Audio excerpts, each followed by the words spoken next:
Previously, on Kyle Knows Everything. I'm trying to make a list of all the similarities that these megaliths had. A lot of them share polygonal masonry. A lot of them have these stone clamps. They're all magically done. And I asked this chatbot AI thing, is there any similarities between all of these things that I missed? Because they said they all are rumored that they've all been built by a sun cult. Because not only are all of these aligned to the stars, but a lot of them are also aligned to the sun, and all of them have a carving in the form of a sun. So even snakes are representations of the sun. In many cultures, including ancient Egypt, the snake is also associated with wisdom and knowledge, as well as with hidden or secret knowledge. 7 sun gods. There's like 17 different symbols that mean sun. Like every other symbol just means sun in some way. And like every hieroglyphic has a sun. Their doorways are shaped like the sun. They're, every single thing they make is like aligned to the sun. And then all across the world, you find like all these temples. Like, oh, in Mexico, this is the land of the sun. Yeah, no, all of these places. Yeah. The thing around their head that looks like a cobra. Even that could be somebody, and the sun coming and shining around their head is a halo. And that's a little far out. That's a little whatever. But that is a thing. They'd have the sun rise over them, and it would like create a halo, and they would think that they're godly because they could align themselves to this thing. And you have these monoliths that help you easily keep track of the sun. Not only that, every Freemason symbol that you'll ever see has a sun on it, and it all starts falling apart. You know what I mean? And it's funny because everything is a sun. Pentagrams, the Jewish star, like even these flowers. Oh no, that's not. It just looks like a flower. That's actually supposed to be a sun. They're everywhere.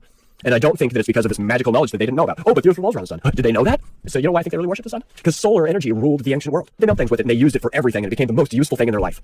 And they could travel the world, and they could make all these things, and it transformed everything for them. And it literally made them an advanced society. They could conquer the world. Maybe that's why they worshipped it. Those stories are talking about traveling the stars, not the oceans. Overwhelming evidence that a mysteriously long-lost ancient human civilization once spanned virtually our entire planet. Found about the Egyptians in Ohio. The lost city of the Grand Canyon. What if I told you we have our very own Stonehenge in the United States? Viewed from the center of the site, each standing stone lines up with the sun on important days of the year. Kept zooming in further. And it goes, what? Not only does it go just through Stonehenge, it actually goes right through one of the triathlons at Stonehenge.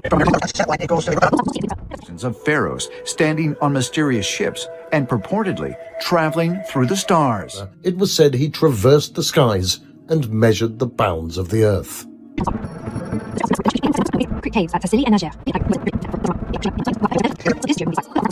Difficult calculations needed to put them in sync to where they are. It's impossible that the people in the Stone Ages had the competence that was needed to calculate the Pythagorean theorem.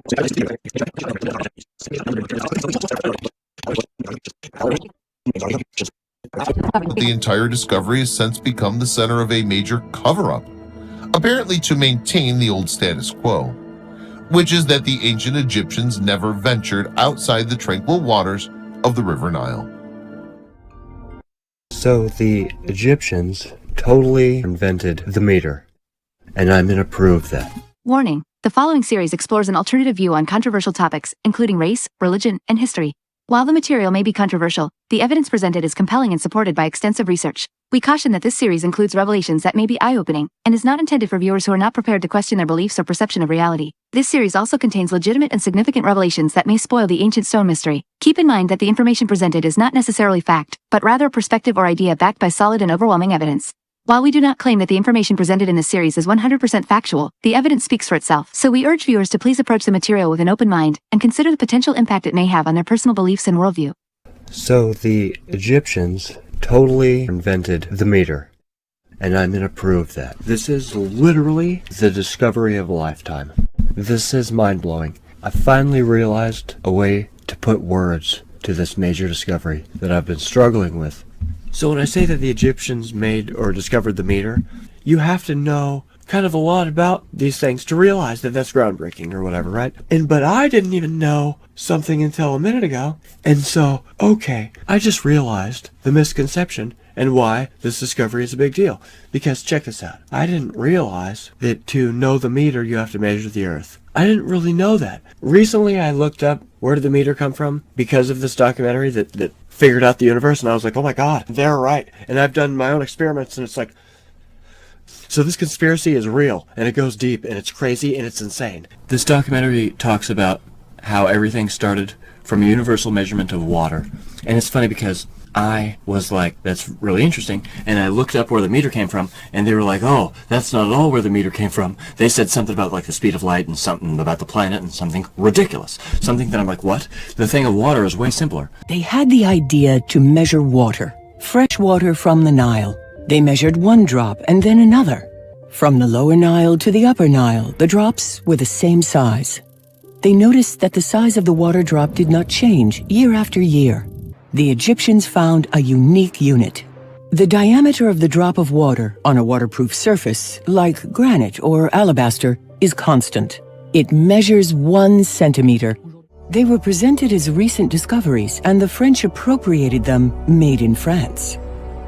The diameter of the drop of fresh water measures what is now called 1 centimeter. Water is a universal constant. The size of the drop of fresh water will never change for thousands and millions of years. Yes, the universal unit, the meter, was not invented in 1780, but it was discovered by the Egyptians millennia ago. The meter is a universal unit because it is measured on water. Water is the only material that is stable. All other materials or objects are difficult to measure, or else they vary over time. The architecture of the entire universe is constructed with this unit. Using the meter, this immutable unit, were defined the 6 fundamental units of physics and chemistry today.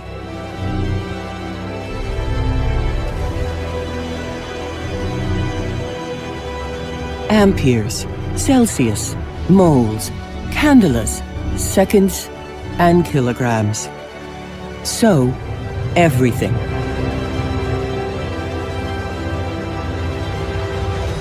Now that the Egyptians had discovered the meter, they could trace the plots without a problem. With the meter, they measured everything and recorded everything. We talk about measuring the Earth, or oh, we have a platinum iridium bar and we fired an atom at it, and so this 1/43 billionth of the speed of light from Maine to France is something to do with the meter. And you're like, what? So okay, that might be true, or something. But I wouldn't even be able to test that, is what's hilarious. This theory that I'm about to pose, this earth-shattering, apparently deep as conspiracy that I'm about to just mind blow everybody with. So, yeah, they're platinum or however they found the meter. I don't know that that's not bullshit, because to me, it kind of sounds like bullshit, because I don't know what the any of this means. Where did the meter come from? The meter is a unit of measurement for length and is part of the International System of Units, SI. It was originally defined as 1/10,000th of the distance from the Earth's equator to the North Pole through Paris, France. In 1889, the International System of Units was established, and the meter was redefined as the distance light travels in a vacuum in 1/299,792,458th of a second. This definition makes the meter a fundamental unit of measurement and eliminates the need to rely on physical artifacts to define it. The original definition of the meter, established in 1791 by the French Academy of Sciences, was based on the length of a bar made of a platinum iridium alloy and was intended to be 1/10,000th of the distance from the Earth's equator to the North Pole. However, this definition was based on an incomplete survey and was later found to be incorrect. In 1875, the International Bureau of Weights and Measures suggested that the meter be defined as 1/1,000,000th of the length of a quadrant of the Earth's meridian passing through Paris. This definition was based on a more accurate survey and was adopted in 1879, but still relied on the physical bar which was kept at BIPM. In 1889, the definition of the meter was redefined in terms of the wavelength of light emitted by a specific type of krypton-86 atom, which eliminates the need for a physical artifact to define the length of the meter. But it's funny because, you know what's simple? That a drop of water is always a centimeter. I was like, wait a minute, okay, back up. I was like, did this whole documentary lie to me about this drop of water thing? Because it was so believable, and it seemed so straightforward, and it seemed so clever, like, it was a whole big thing, like, that is very weird if they just came up with that and lied to me. So I decided to settle the debate for myself. I was like, you know what? I have some water, and I have a tape measure. I'm going to find out if a drop of water really is always a centimeter, because that is proof and evidence in my own whatever. Because if they're right about that, and the internet doesn't know about that, like you do all this research and they say, no, a drop of water was never used to measure distance, like, wait, yeah, or like this or that, but no. And so I was like, okay, I'm going to do the experiments myself. And it's funny because the first few drops that I plopped down, I wasn't feeling very good about it because they all looked like they were different shapes and sizes. But it's funny because even though they looked like they were different sizes, when I whipped out the tape measure and I looked at them, they were all exactly a centimeter. I feel like it was one of those optical illusions where you look at something and it looks a certain way, but in all reality, it's not. This optical illusion is called simultaneous brightness contrast. The dot's color never changes. Somewhere in the brain, we forfeit truth for exaggerated contrast difference. The internet pretty much told me that drops of water would always be different, and they said that it all has to do about the exact consistency of what's in the water, the environment, what you drop it on, there's all sorts of factors, so it's not ever going to be constant. And so I was like, okay, I'll do my own experiments. And not only was it always a centimeter, but it didn't even matter what I dropped it on. It was literally always a centimeter. And you drop it onto wood, and you drop it onto plastic, and you drop it onto ceramic, and you drop it onto anything. I put it on my skin, it's always a centimeter. I put it on this mat that it soaked into, and it was a centimeter. So, okay. So all of a sudden I was like listening to what they had to say, because I was like, okay, yeah, they were totally not lying about the centimeter thing. And so, I don't know if you know this, but so one of the main reasons why people think aliens when they think of the pyramids or some of these monuments is because they're made with the meter. And so there's this big, weird argument like, yeah, well, they couldn't have been made with a meter. Even if it does measure out to that, they weren't using it. It's just a coincidence or something. Things just measure up to things. I guess we're just finding numbers and stuff. But so, and then there's people saying, oh, but no, it's a little too coincidental. And it seems like they're actually using it in particular, like kind of a lot. And how would all these places have that same coincidence? And so when you go back to realizing that you have to measure the Earth to get to the meter, oh, we have to have all this modern technology. We have to have some particle experiment thing, and we have to, be able to measure the speed of light, and we have to measure the Earth, and we have to have all this technology and do all these things. So the Egyptians couldn't have had the meter, because remember, they weren't technologically advanced. So, and then people are like, oh, but it's either aliens or they were advanced, because they did have the meter, so they must have measured the Earth, so they must have known the speed of light. And so there's this big thing, and that's what the whole ancient alien thing is like, oh, it's really weird that they built with the meter when you have to measure the Earth to get to the meter. So explain that. They have to know the speed of light, and they have to measure the Earth to know the meter, and they built with the meter, so explain how they're not aliens. And okay, because of the drop of water. And it measuring up at the speed of light, and maybe I guess that's just a weird coincidence, but it is funny because they didn't have to measure the Earth. They didn't have to know the speed of light. And so that dissolves this whole big misconception. That's a big misconception that can be cleared up with this. It's like, oh, for all the people that are saying no, they couldn't have had the meter because they didn't measure the Earth. Guess what? They didn't have to measure the Earth. And they still found the meter that way. And so that explains that. But yeah, it's funny because when you think about it though, it's like, how or why would drops of water ever be different? Because when I really thought about it, like when my research told me that, water drops are always going to be different sizes, and there was a lot that, depends on the size of it, I kind of thought, they might be thinking of raindrops, because you always hear that raindrops aren't the same size, but I feel like that's because that's water falling out of the sky in different proportions. It's not just singular drops of water every time. But I feel like if you always make sure it's just one drop, if it's H2O, if it's a very simple basic molecule, there's not too much contaminant that could be in a single drop, and even if it could, it might not change the shape too much. It's like, I know when you think about it, you're just like, how would it ever be different every time? You know what I mean? If it's a single drop of water, of course it would be the same every time, right? Doesn't that just make sense? So am I correct in saying that we have found no physical universal constant, and that if this water thing is true, that would be the only one so far? It's difficult to say definitively whether or not we have found a physical universal constant, as our understanding of the universe is constantly evolving and expanding. However, as far as we currently know, there is no universally accepted physical constant that is applicable to all situations. The drop of water measurement you mentioned could certainly be a useful and reliable measurement in certain contexts, but it may not be universally applicable. It's important to keep in mind that our understanding of the universe and our methods of measurement are constantly evolving, so it's possible that we may discover new physical constants or refine our existing methods of measurement in the future. So is that a long way of saying yes?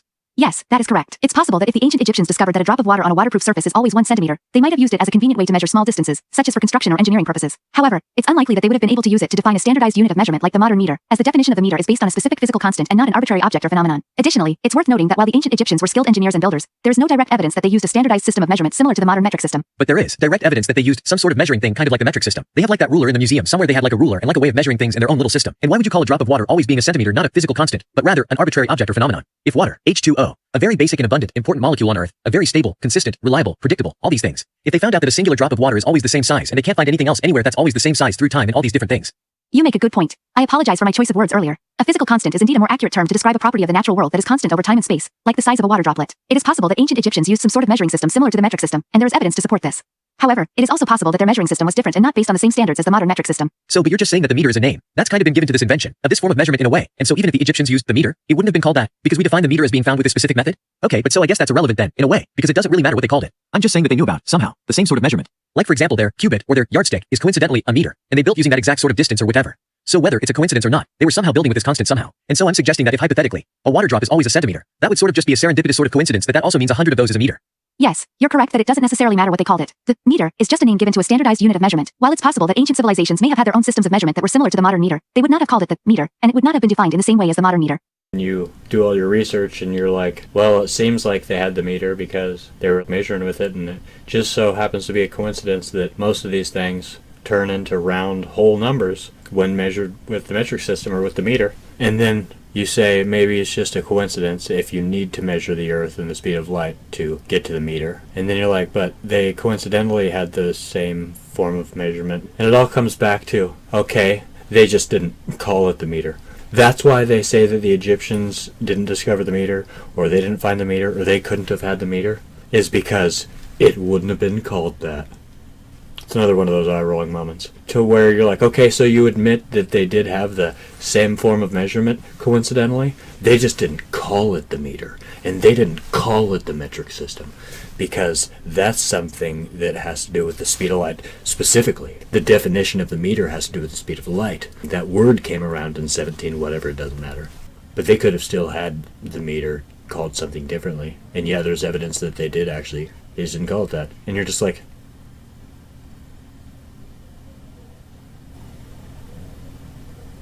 the fuck is wrong with you? So I guess what it comes down to is it's just a coincidence. I don't know if, like, the Freemasons know about the drop of water thing. I don't know if that's actually information that's been suppressed or if that's, like, a new whatever. I guess it's just an interesting coincidence because it's like each side thinks the other one's lying. Like, no, the Egyptians didn't have the meter. That's some conspiracy that you're trying to spiral.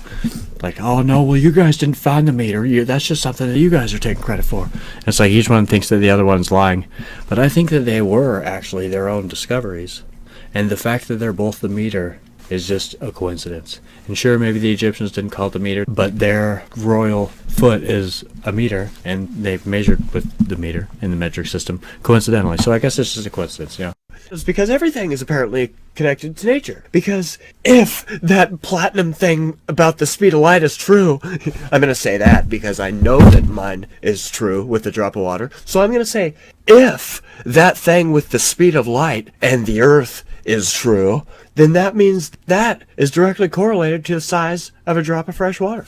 And so there's a pattern there. And so, there's maybe patterns in nature and in the universe, and maybe things have patterns and repeat in patterns and things. And so that's the whole mathematical observation thing. Yeah, it's interesting to think that this documentary, like, just makes this giant discovery and just, like, presents it in a way that, like, you can test yourself. Because when you think about it, if there's no other universal constant, the drop of water is kind of like the only thing, at least that's, like, readily available and easy that everybody can see, but nobody even knows that.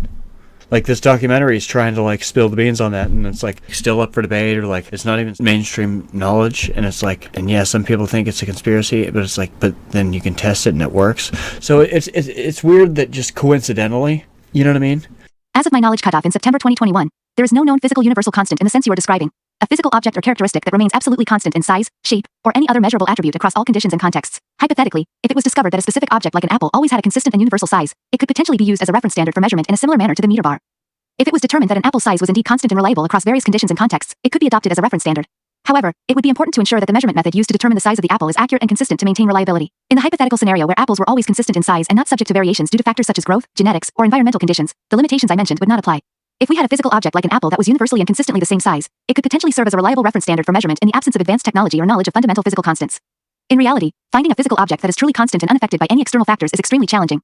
However, in a purely hypothetical scenario where such an object existed, it could indeed be used as a universal and consistent reference standard for measurement. The reason for using complex scientific methods and technology in establishing the meter and other units of measurement is precisely because we did not have readily observable and universally constant physical objects or characteristics that could serve as a simple and easily accessible reference standard. While it is intriguing to consider the possibility of using a simple and universally constant physical object or characteristic as a reference standard, such objects have not been found or established in reality. It's like it would be weird if they were just making this documentary and then they're like, man, it would really help us out if we could just, like, have a universal constant. And then they just made a giant scientific discovery just for their documentary. And then they just base all their lies off of this actual breakthrough. You know what I mean? You know what I'm trying to say, though?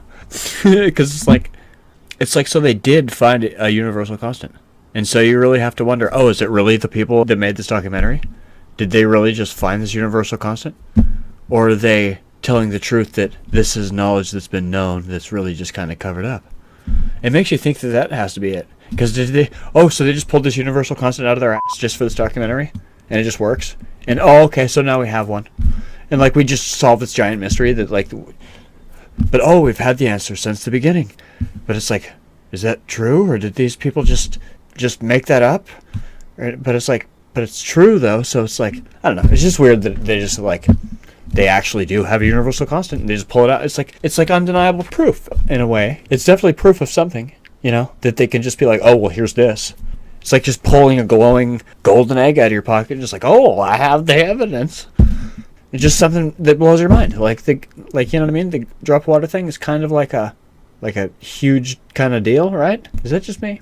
Because it's like they couldn't have just made that up for the thing, you know what I mean? It's like literally if somebody was like making a documentary about a perpetual motion machine, and then they just literally just make one. And then they're like, oh yeah, this actually is knowledge that's covered up. You would have to wonder, okay, so either they are telling the truth, or they just made a perpetual motion machine just to lie. You know what I mean? Because like if they have the perpetual motion machine and they show you that it works, and they're like, yeah, you can even test this at your house. It's very easy. Just do this and this. And then you're like, that can't be right. And you do it at your house, and then it literally just works, and it's a perpetual motion machine. It just works perfectly. And you're just like, it's literally that easy? And they just like, they just made that up for their show. It's like, how though? And it's funny because, they're not claiming that, we made this giant discovery. Oh, look, we found this universe. They're not even taking credit for it. They're just saying, oh, yeah, this is this. And this is evidence of it.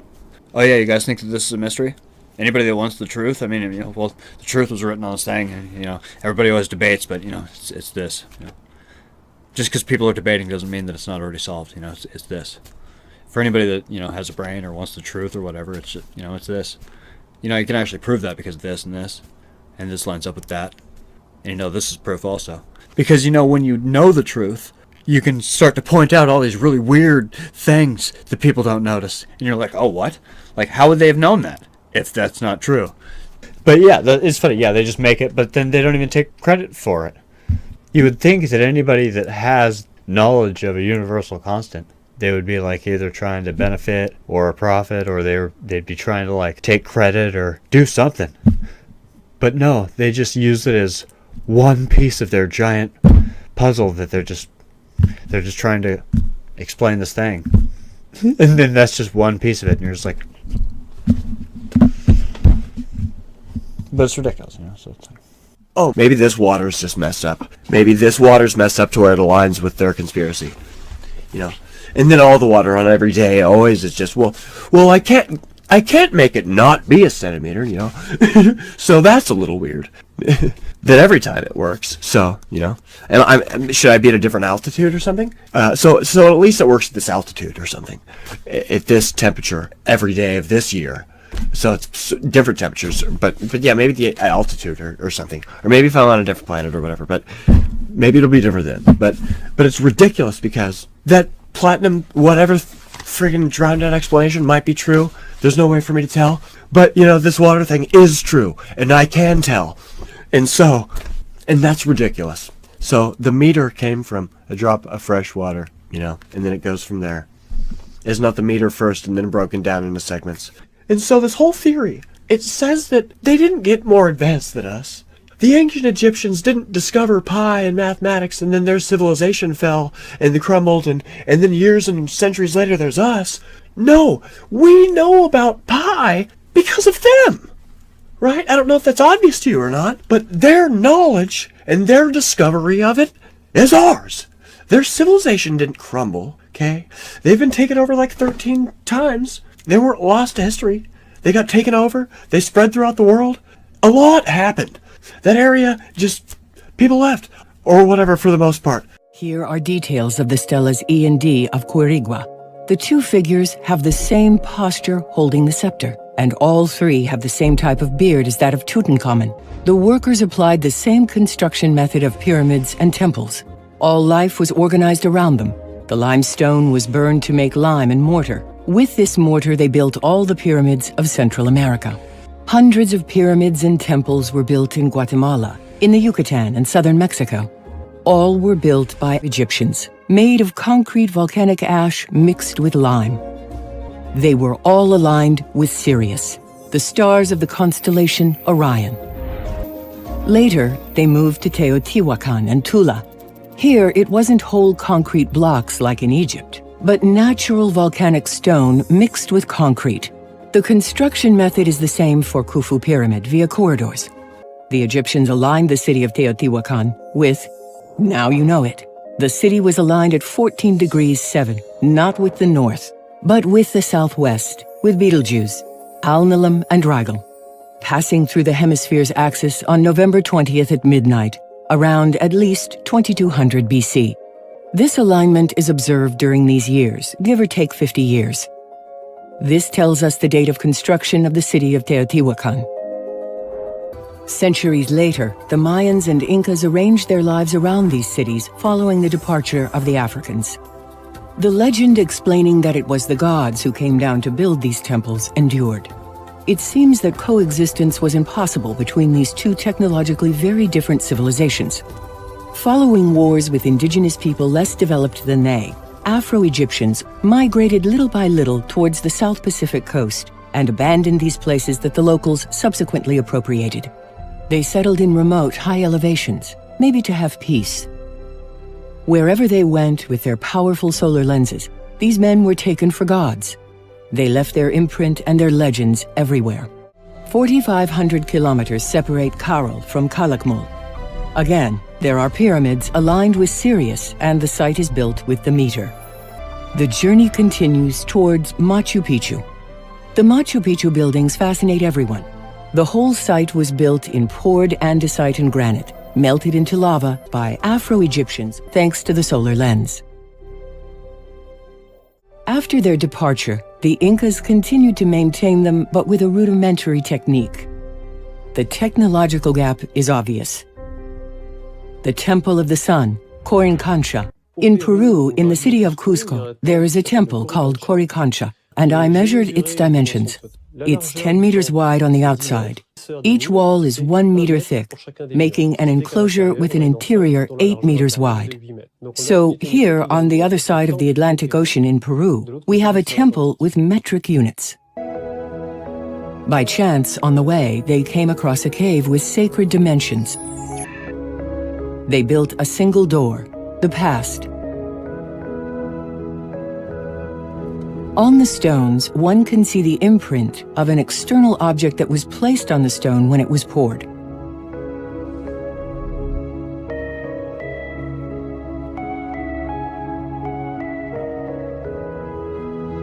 The concentrated ray sometimes burns stones due to an error in handling the lens.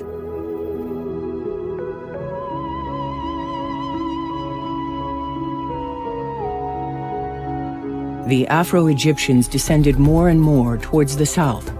The same technique was used in Tiwanaku, the Sun Gates, and the Temple of Kala Sisea. Andesite melted into lava, then poured into molds. These stones were cast in a single mold. There are volcanoes everywhere in this area. The stones of the volcanoes were used as raw material. There are traces of molten stone everywhere. These strange, perfectly identical H-shaped stones that fascinate tourists have been measured. 1 meter stack. That's undeniable proof that the Egyptians came here. No astronaut or alien came here, but the Egyptians with the Metre and their solar lenses. The natives transmitted the legend that it was the gods who had built the temples. Yet, viscerally, the symbol of solar lenses is present everywhere. We can clearly see the rather rudimentary restoration done late by the Incas. The Afro-Egyptians left, and the locals returned to the Stone Age. There is an extraordinary site called the Samaipata Fort in Bolivia. Here, they melted red sandstone rock to achieve a wide variety of shapes, animals, niches, and canals. They went up towards Nazca, where you will see gigantic animals drawn on the ground, the largest drawings on Earth. This is where one finds the path to cross to the large body of water. Down there, you follow the two parallel lines.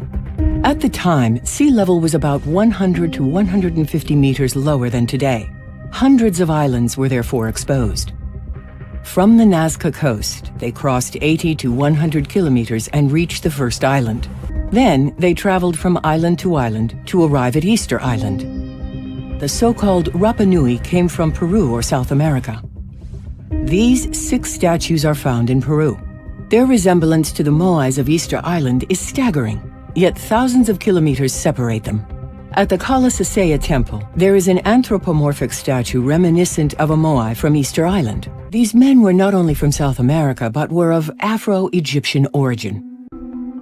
Ocean salt melted at 600 degrees Celsius was mixed with the volcanic ash and added to sodium silicate to make the Moais with the paste obtained. The unfinished Moai in molten andesite and the unfinished Aswan obelisk in molten granite bear the fingerprint of the same artist. Beyond the molten stone walls which resemble those of Machu Picchu in Peru and the Khafre temple in Egypt, there is further evidence that the Egyptians were on the Easter Island. The Ahu Tongariki base, upon which the 15 Moais are placed, is precisely 100 meters. The entire large roadway measures 220 meters. The builders of these monuments deployed the meter to the end of the world. Yes, it is true that there is evidence to suggest that Africans traveled to the Americas before Columbus. The idea of pre-Columbian transoceanic contact has been a topic of much debate among scholars, but recent archaeological and genetic evidence has shed new light on this topic. One such piece of evidence is the presence of African DNA in pre-Columbian skeletons found in South America. In 2013, a team of researchers published a study in the journal PLOS ONE that analyzed the DNA of 25 pre-Columbian individuals from Peru. They found that one of the individuals, who lived around 1,000 years ago, had a genetic signature that is most commonly found in West Africa. This suggests that this individual had recent African ancestry, possibly as a result of contact between Africa and South America before Columbus. There are also ancient African artifacts that have been found in South America, such as the Congo-inspired pottery found in Ecuador, that further suggest that Africans were present in the Americas long before Columbus.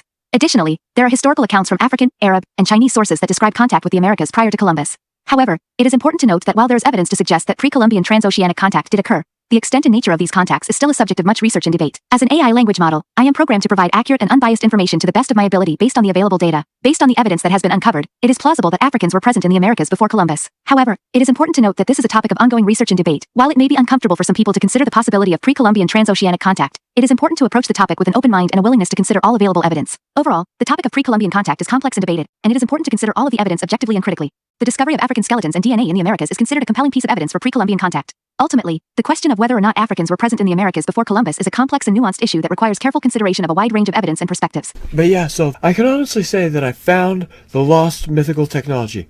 People look at these stones and they look at these megaliths and they say, oh, there's a lost technology. Or there's some knowledge that's lost, or there's something that we forgot, or something. And you want to know what's funny about that is, it's not really true.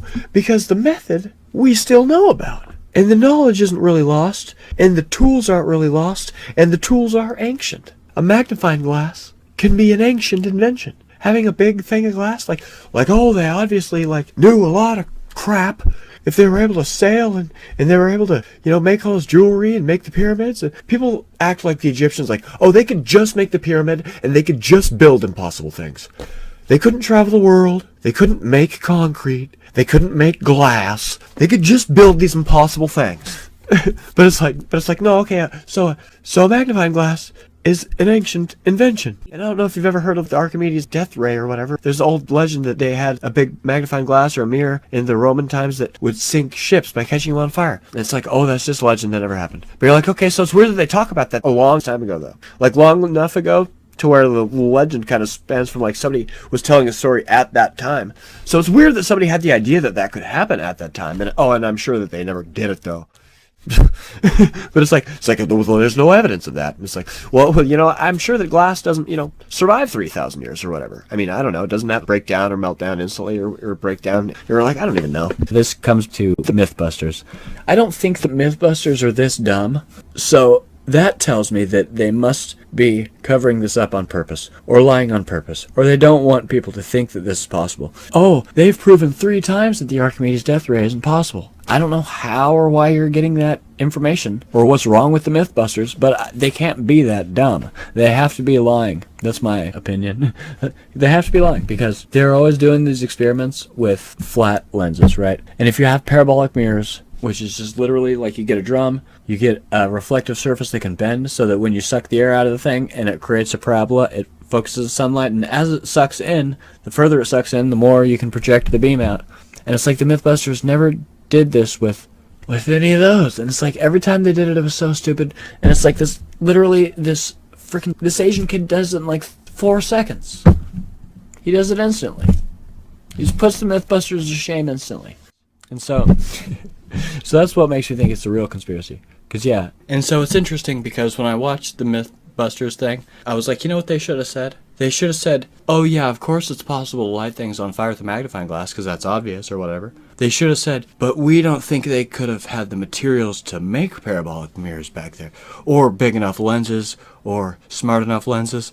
If they would have gone with that argument, I would have maybe believed it a little bit more. If they're like, no, a parabolic mirror means you have to have flexible glass and a flexible mirror that you can flex. And it's like, that's kind of deep chemistry and material science. So it's like, we don't think that they didn't have any flexible mirrors back then. They didn't have any flexible glass. Like, that would have been a more believable defense. But instead they just say, no, they have these mirrors and these lenses, but they just couldn't catch stuff on fire with them. That's a myth. It's like literally insulting people's intelligence, because for people that have like researched this, or the people that look at these things, it's like, okay, so there's different things, right? There's a solar furnace, which is a big magnifying glass that's above you that you can use kind of like as a stovetop. It focuses down on a surface, and you can melt rocks and all sorts of stuff with that. And that can, yeah, reach way beyond fire. It has instant fire. The second the focal point touches something, it's instant fire. It can melt rocks. It can melt any kind of rocks. I think they said the one in the documentary is 5 meters in diameter, which is big. But yeah, then this guy's magnifying glass lens thing is like literally a quarter of the size. Like maybe like a sixth of the size. But it's like small. This guy he's like using like a big screen TV lens that's not even that big. And it destroys everything. Like it melts or it affects everything.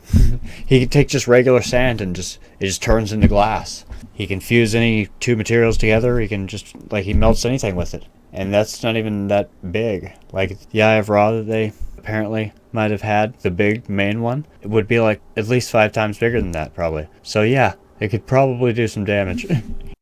Throughout the day, I was able to fuse 2 colors of glass together, make a glazed glass structure out of regular sand, blast through steel railing, destroy stainless steel tubing, forge and melt a thick steel rod, and try my hand at a small glass sculpture of a blue seal. But yeah, so that's what I was saying is, so there's the Fresnel lenses, which are kind of limited to going down, but then there's the mirrors, which that's more so what could be used as a weapon. Like if you wanted to point a beam, you wouldn't be using the magnifying glass lenses. I think that's where Mythbusters got it wrong, or one of the ways and one of the times that they got it wrong. This single reflector uses a vacuum to draw a parabolic curve and instantly catches fire at 20 feet when exposed to the concentrated redirected sunlight. At the minimum focal length of 10 feet, this reflector creates temperatures over 1800 degrees Fahrenheit. So yeah, that guy can pretty much melt anything with his Fresnel lens, his big magnifying glass. And it's interesting because after doing my research, I realized that the parabolic mirrors get hotter than that. So he could destroy everything with his not even that big of a magnifying glass. So you can probably do just the same with a smaller mirror. Because yeah, they say that mirrors are way more powerful. But yeah, it's interesting because yeah, he's not the only person that says that it instantaneously catches fire at a certain depth. So yeah, that one guy in the other demonstration, he also did it pretty much instantly. And then this other guy that had a Fresnel lens thing, that caught instant fire. And yeah, all sorts of videos say that there's instant fire and rocks just start to like bubble immediately. When used in sunlight, this thing can literally melt rock and metal. This is a giant lens, and I am using fog to illustrate how the sunlight is focused to a point. All the energy that hits this lens funnels into that spot. So when I put a rock under it, it is rather amazing. You can see how the rock is being etched and then melts from a different angle, and as I take the light off, you can see the rock is molten and turns to obsidian. But it's funny because going back to Hindu mythology, you know, back in the day, you know, when they didn't have like gas or matches or lighters, you know, I think that making fire might have been kind of difficult. And so if they knew about this whole lens thing, that might have been the easiest way to do it if the sun was out. And so it's interesting because in the Hindu mythology, when they talk about their weapons or their magical devices that couldn't exist in reality, oh, these stories have to be myths because they have such fanciful elements. But it's like, in those stories, they talk about how they have tools that make instant fire. And so, you know, and one of these light tools is said to make instant fire. So, you know, it's kind of weird. It seemed that Lindroth and his team were suggesting that the Incans could have cut the stones used to create Machu Picchu with lasers. And speaking of ancient laser cutting technology, this massive block is split through the center by a very precise and clean cut, almost as if the rock was sliced with some kind of laser technology. Apparently, the Incans were not the only ones who possessed this kind of technology. It is interesting to note that, like the Egyptians and the ancient peoples of Lake Titicaca, the Incans worshipped a sun god. They had a yearly festival called the Festival of the Sun, during which a priest would use a bracelet with a concave gold charm to reflect the sun and light a pile of cotton on fire. Some have suggested that this is a clue. Others have gone further, like Ivan Watkins, who, in a 1986 article published in the LA Times, proclaimed, "The Incas used solar power, not manpower, to cut the huge stones they used to build their massive cities." According to Watkins, the Incans would use large parabolic dish-shaped reflectors made of gold, the size of 2 men across, to focus the sun's energy into a beam of light that could cut rock. "There's no doubt in my mind that they knew how to do it," Watkins asserted. The existence of large gold discs at Incan temples is confirmed by the records of Spanish conquistadors, who historians suggest likely cut up the gold discs for poker chips before melting them down and sending them back to Spain. If these discs were used, as Watkins suggests, one might laugh at the stereotypical actions of conquerors, taking the loot but missing the point. Is it possible that the Incans and other ancient civilizations, like the Egyptians and those who built Pumapunku, had knowledge of how to harness the power of the sun? All 3 of these civilizations accomplished seemingly impossible feats of stonework. All 3 lived in places with year-long sun and worshipped a sun god. Could all 3 have possessed a knowledge of some sort of ancient solar laser? But yeah, it's very interesting because when you see this one guy doing it in the example that I showed, I didn't know what I was watching at first.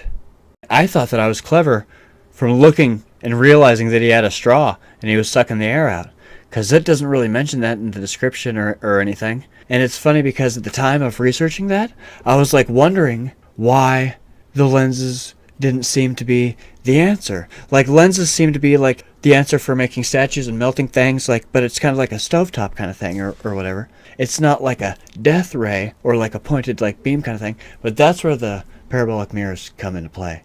And so that's what's weird. But the Archimedes death ray would have been a mirror, not a lens.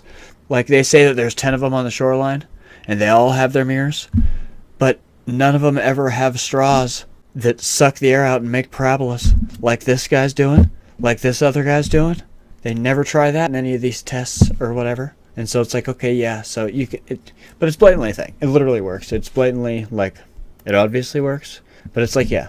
So, and it's like, oh, how do they carry something like that if they're carrying that around with them? Just think of the Ark of the Covenant, how there was poles and there was one person on each end of it. And then like, because if you're migrating in a group, you carry it like that and then trade off with who's carrying it. But I mean, like, I don't know. Or they were just handheld things. They could have also had handheld versions of it, but we'll get to that later. Imagine a glass that is so flexible that if you strike it with a hammer, you could watch it return to its original shape without an issue.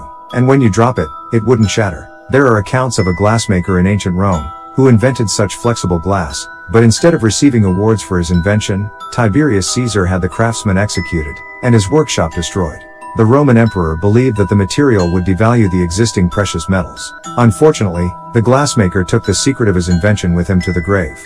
You gotta wonder what this is about. So, A of all, I don't think they just like destroyed this guy's workshop and didn't take his knowledge. Oh, this new invention that he made is gonna devalue all the precious metals. He just made something so valuable. Oh, let's destroy this knowledge. No, if anything, they just probably killed him and they just took his patents and his ideas. You know, probably something. Probably did that a lot. If this is a true story, you know what I think? I think this is one of the ways that they were able to make the parabolic mirrors. And it's funny because they kind of kept this technology a secret. And so when this guy was like, hey, I just came up with this new flexible glass, they're just like, oh yeah, show us the stuff. And he just like shows them like all the recipe for like the lenses and stuff. And they're like, oh god, he's on to it. So they just murder him. And they're just like, oh, yeah, well, it just makes me think of like, oh, they really were like keeping tabs on certain, and it's an interesting coincidence that kind of, it's like a glass, like a mirror kind of thing that could maybe do that, and they don't want other people to have that, and so they kill that guy. And it's just, I don't know, maybe it's a coincidence or whatever, but if you don't, but if nothing else, you know what you could learn from that story is that the Romans were just the nicest people, always. They were always just so nice. They would never kill or enslave or steal or appropriate anything ever. They were the best, nicest people, and that's documented throughout history. So Caligula was infamous for his cruelty and insanity. He chained naked women to chariots like horses and whipped them as they pulled him around. He tossed gold and silver from the balcony of a tower and reveled in commoners fighting over the money. He filled positions in the government based on the sizes of the men's penises. When his chief advisor warned him that he should live a moderate life to prevent revolt, he stabbed the advisor to death. Alexander the Great once got so drunk that he killed a childhood friend who had saved his life in battle. Emperor Caligula once had an entire section of the audience at the Colosseum thrown into the arena to be killed by wild animals. Emperor Nero would often use Christians as human torches. Emperor Domitian would often order executions in groups of 13. Augustus banished his daughter Julia to a deserted island because she was too vulgar, causing her to die of malnutrition.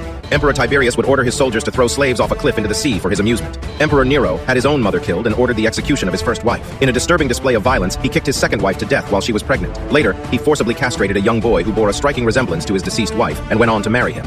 During the reign of Vespasian, the Temple of Solomon was destroyed and the Jews were expelled from Jerusalem. Domitian was an anti-Semite who persecuted and executed Jews. He was also a tyrant who did not hesitate to put to death senators who disagreed with him. Trajan expanded the Roman Empire to its greatest extent through wars and conquests. Emperor Tiberius once invited a friend to visit from Rhodes. When the friend arrived, Tiberius forgot who he was, declared him a spy, and ordered him to be tortured. So, yeah. Kind of like how, when they measure the obelisks, and it's like, okay, so I understand that some of you are probably going to be like, oh, that Carl Sagan thing. Oh, that was when the Romans were in Egypt, though. Didn't the Romans do those experiments? They just used the obelisks or whatever? And so this comes back to this old, argument and this old thing that I feel like people are going to get mad at me for. But it's just funny because everything that you think of the Romans or the Greeks are inventing or coming up with, they were always just building off the knowledge of the Egyptians. And you can look that up if you want to. The Egyptians did just... they didn't have really writing. They could carve things in stone. They could, write things a little bit. But the Romans were known for writing all their stuff down, making models of it, making, architectural drawings, keeping track of the stuff. And because they kept track of the stuff and wrote it down, they always get accredited for coming up with it and discovering it. And so in a way, yes, they were the first ones to... But, and we do know about a past of stuff existing before that. So, and it's funny because when you think about Archimedes, and then you think about how everything that he invented or came up with, he didn't really. And the most popular things that he is accredited to coming up with are known to really not be his. So maybe he did come up with his own things, but the most popular things, like the screw pump, and I forget what math thing, but it's funny because then you think about the Archimedes death ray and how that bears such resemblance to the Eye of Ra, and it's like, oh, it's funny, oh yeah, he stole the screw pump idea and the math, and he stole all these other inventions. Oh, but he didn't steal the Eye of Ra. You know what I mean? That's just another coincidence. That didn't, no. And it's the whole thing, but it's just like, you look at that and you're like, oh, if he took everything, oh, and then he probably obviously took this too. Oh, and it's funny, that's where he got that idea. Oh, kind of like how they got the idea for concrete from them and from It's so annoying because you're like, hey, where did concrete come from? And you're like, yeah, I don't know, it was used a lot in the ancient days, the Romans and the Egyptians. And you're just like, well, who used it first? And they're like, well, technically the Egyptians. You're like, why do we hear about Roman concrete all the time? I'm like, I don't know, because they pretty much, I don't know, they're assholes. But no, it's just like, I don't know. Okay, so yes, Pythagoras and the Romans and all them, of course, they made contributions to pi and mathematics and all these things. But when I say that we know about pi because of the Egyptians, where my mind goes is it's like, sure, Pythagoras is the reason that we know about it, but Pythagoras knew about it because of them. And yeah, that's known, that they learned those things in Egypt. And it's funny because when they went there, I do think that the Egyptians kept the concrete a secret. Because, what makes you think that is like, yeah, because the Romans were totally jealous. And the Greeks, they were saying how they didn't think that some of the things that they built were possible, and they just thought it was mind-boggling. So that tells you that they didn't share the recipe with them. And so I don't think that they directly stole the concrete formula from Egypt. But I think that they were inspired, and that's where they got the idea for it. And so, yeah. But yeah, I think that the pyramid did lay the foundational groundwork for us knowing about pi, for Pythagoras doing his whole thing. It's like, he might not have ever done that if the pyramids didn't exist, so, But yeah, so it's just funny to think that, okay, so Pythagoras, oh, he was a Greek mathematician that discovered pi. And oh, Archimedes, he's this Greek philosopher that discovered and invented all these things. And it's funny because all of these Greek and Roman philosophers and people, they all went to Egypt for inspiration. They went there to learn stuff. Egypt was such a high society. They were so much more advanced than the rest of the world. Oh, the Greeks went there and they said they were so clean, they were so healthy, they were so smart. They built things that it's hard to think about how a human could make that. But it's just funny to think about. We always think, oh, the Pythagorean theorem. Pythagoras came up with that. But it's funny because Pythagoras was a Roman that went to Egypt to study. And the pyramids already existed. So pi already existed. They already knew a lot about pi for like thousands of years. Oh, and then Pythagoras, this Roman guy, just rolls in, studies for a few weeks, and then he just is so much smarter than all of them all of a sudden. That's what the timeline or the history seems to always suggest. Oh, these Roman people, they went to Egypt and they figured all this stuff out. They went there to study for a few weekends and they just surpassed them in the knowledge. They took all the stuff and they just, those obelisks, the Greeks were like, hey, you can use those obelisks for experiments with the shadows in the sun and calculating things. They're like, oh, really? Oh, the Romans and the Greeks realized that the earth was flat by measuring the things with these obelisks? It's like, oh yeah, I bet the Egyptians never did that. Yes, it's the Romans that figured that out. Those obelisks, it's just a coincidence that those could do that and that was used for that, and they never did that. And so it's like... For the Greeks, Alexander deserved his name, the Great. After his death, his best friend Ptolemy settled in Egypt as king and never again returned in Greece. His children, his grandchildren, entire Ptolemaic dynasties reigned in Egypt. Certainly, the Greeks would not have chosen to settle in the Third World. The Romans took their turn at seizing this knowledge, built their cities and their empire. We hear about cement and Roman concrete, but before being Roman, this concrete was Egyptian. Hundreds of Roman temples were quickly erected all around the Mediterranean Sea. Thales of Miletus, Pythagoras, Plato, Solon, Archimedes, Hippocrates, and hundreds of others stayed for 15 or 20 years in Egypt, not like tourists on vacation, but to acquire knowledge in the land of light. They went home with a few crumbs of knowledge that they taught when they returned to Greece. Let us remember, the Egyptian priests fooled Herodotus concerning the construction of the pyramid with cranes. The Greeks extracted from the Egyptians some formulas on concrete manufacturing and some architectural bases to build their first temple. And yeah, it's interesting when they say that they fooled Herodotus. So I don't know if you guys know this, but one of the reasons that everybody thinks that there had to have been a ramp or pulleys or something involved in the pyramids is because Herodotus reported that that's what they told him. I mean, yes, there were pulleys and counterweights. There was, it's not just one method or another. Like, I do think that they used pulleys and counterweights, and they did use chisels and stuff, to some extent. And they did also use, maybe dolerite balls or whatever, And then they also definitely used counterweights and stones and math and leverage and stuff like that. I saw this thing with the sand, and they were like, oh, they wetted the sand in front of the sleds. That's how they moved these things. And we have knowledge that they knew about that. I've long wondered how the Egyptians moved those massive pyramid stones, some of which weighed several tons. Researchers now believe that the stones were dragged across wet sand. Their study, titled Sliding Friction on Wet and Dry Sand, was published in the journal Physical Review Letters, is based on a wall painting from Jehuti-Hotep's tomb. After discovering the painting, he and his team conducted a laboratory experiment in which they built a smaller version. When the sand dried, a sand heap formed in front of the sled, impeding its movement. The sled required a relatively high force to reach a steady state. Adding water stiffened the sand, and the heaps shrank in size until no heap formed in front of the moving sled. Dry sand, as we all know, does not make good sandcastles. However, adding water changes the equation and solves the problem.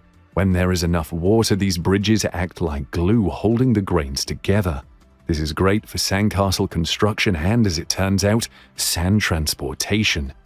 So first of all, I want to point out how ridiculous it is that he's talking about sandcastles all of a sudden. Because sandcastles have absolutely nothing to even do with what he's talking about. Pretty much literally nothing. I don't know if you've caught on, but what he's talking about is he's saying, oh, when you add water in front of the sled, it hardens the sand so that you can drag the sled. It's pretty much what he's trying to say. And it's like, okay, so you didn't have to mention sandcastles, but, you know, I'm glad you did, because it proves how stupid everybody is. Because he literally, in the process of trying to explain a method that obviously isn't the answer, he like literally just says the answer out loud and just doesn't even put it together. He just nonsensically brings up sandcastles, which is pretty much the whole equation. It's like, okay, so you know what? You ever made a sandcastle? The concept goes a little something like this. Okay, so you get sand and you like put it in a bucket. You turn it upside down, and it makes like, oh, you have like a little dome, and then you can make another one. And so, interestingly enough, you know what's happening there? If you look at more advanced sandcastles or people making actual sandcastles, what are you doing? Oh, every time that you get a pail and you fill it with the sand and the water, and then you're making bricks. And so it's funny that he's talking about dry sand, as we all know, does not make good sandcastles. However, adding water changes the equation and solves the problem. When there is enough water, these bridges act like glue, holding the grains together. This is great for sandcastle construction. And so it's funny because you look at the pyramid and you look at these sandcastles, and then you think about, oh, if I was a civilization that lived in the desert and you knew how to make sandcastles, but you know they were kind of just crumbling, but you realized the water thing, maybe you found out how to make that actually work as concrete. Maybe you found something to add to it other than water that made it harder. You know, so that's what I always thought a long time ago. I used to look at the pyramid and think, oh, that'd be really funny if they could just like get the sand under their feet that goes on forever, and you know they have the water at the Nile. They just could make bricks. Oh, if you could just somehow mix something together that just hardened and you had the materials for it everywhere around you, you would go crazy with that. And so it's funny because you look at the pyramid and you're like, oh, it's weird. That could be a sandcastle in a way. But it's funny because that whole, you know, that whole mixing sand and you know, making stuff, it's like that's been done throughout history to make houses. You know, people make mud houses that way. They make bricks, they fill the molds, they do all that stuff. And so that's what's hilarious, is because anytime you look up sandcastle equipment, you like looking at all these things for sandcastles, like people have that as a hobby and it's a thing and they make kits for it and stuff. And what are all these things? Oh, they're molds. Oh, that's funny. You take sand and you put it in molds. Oh, some of these sandcastle molds, it's like you just make the whole castle out of one thing. It's just one big piece of sand that's just a castle. Oh, sometimes you make bricks, sometimes you make this. Oh, and isn't that funny if you take that concept, making things in molds, or you know, the bricks that make up the pyramid? Oh, those could just be, you know, blocks.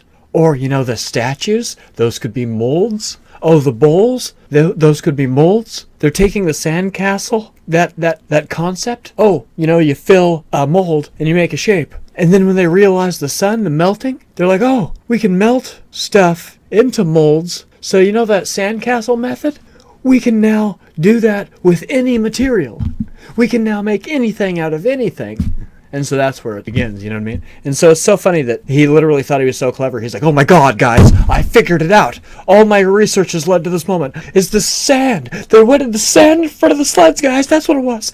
They found out that they could make sand castles with wetting the sand, and they could make forms out of wetting sand. So you know what they decided to do? They wetted the sand in front of their sleds so that they could move these boulders. The boulders aren't the sand.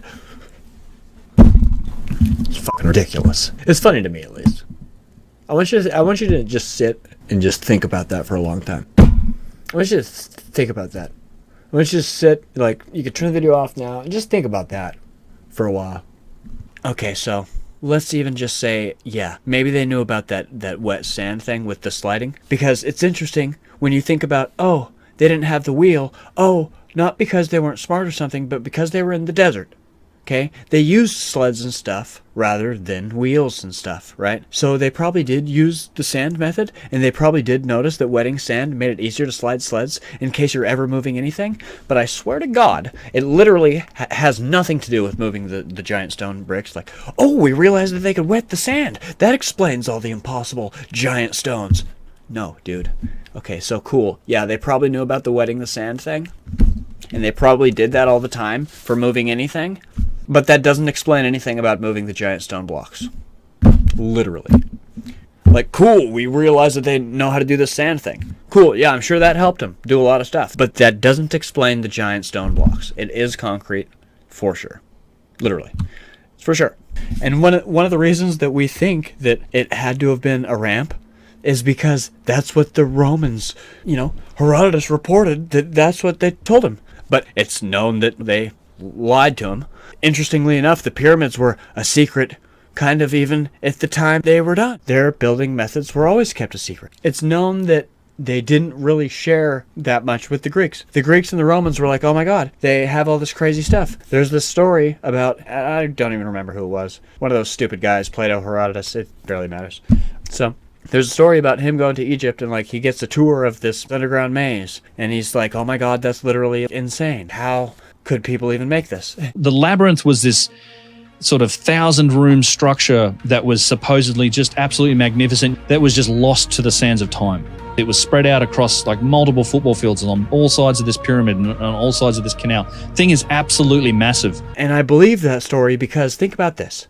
The pyramids are like a mystery to us, right? We think that the pyramids are insane. We look at that and we're like, oh my god, that's ridiculous. We couldn't even really do that today or whatever, or we don't know how. Okay, so think about in ancient times.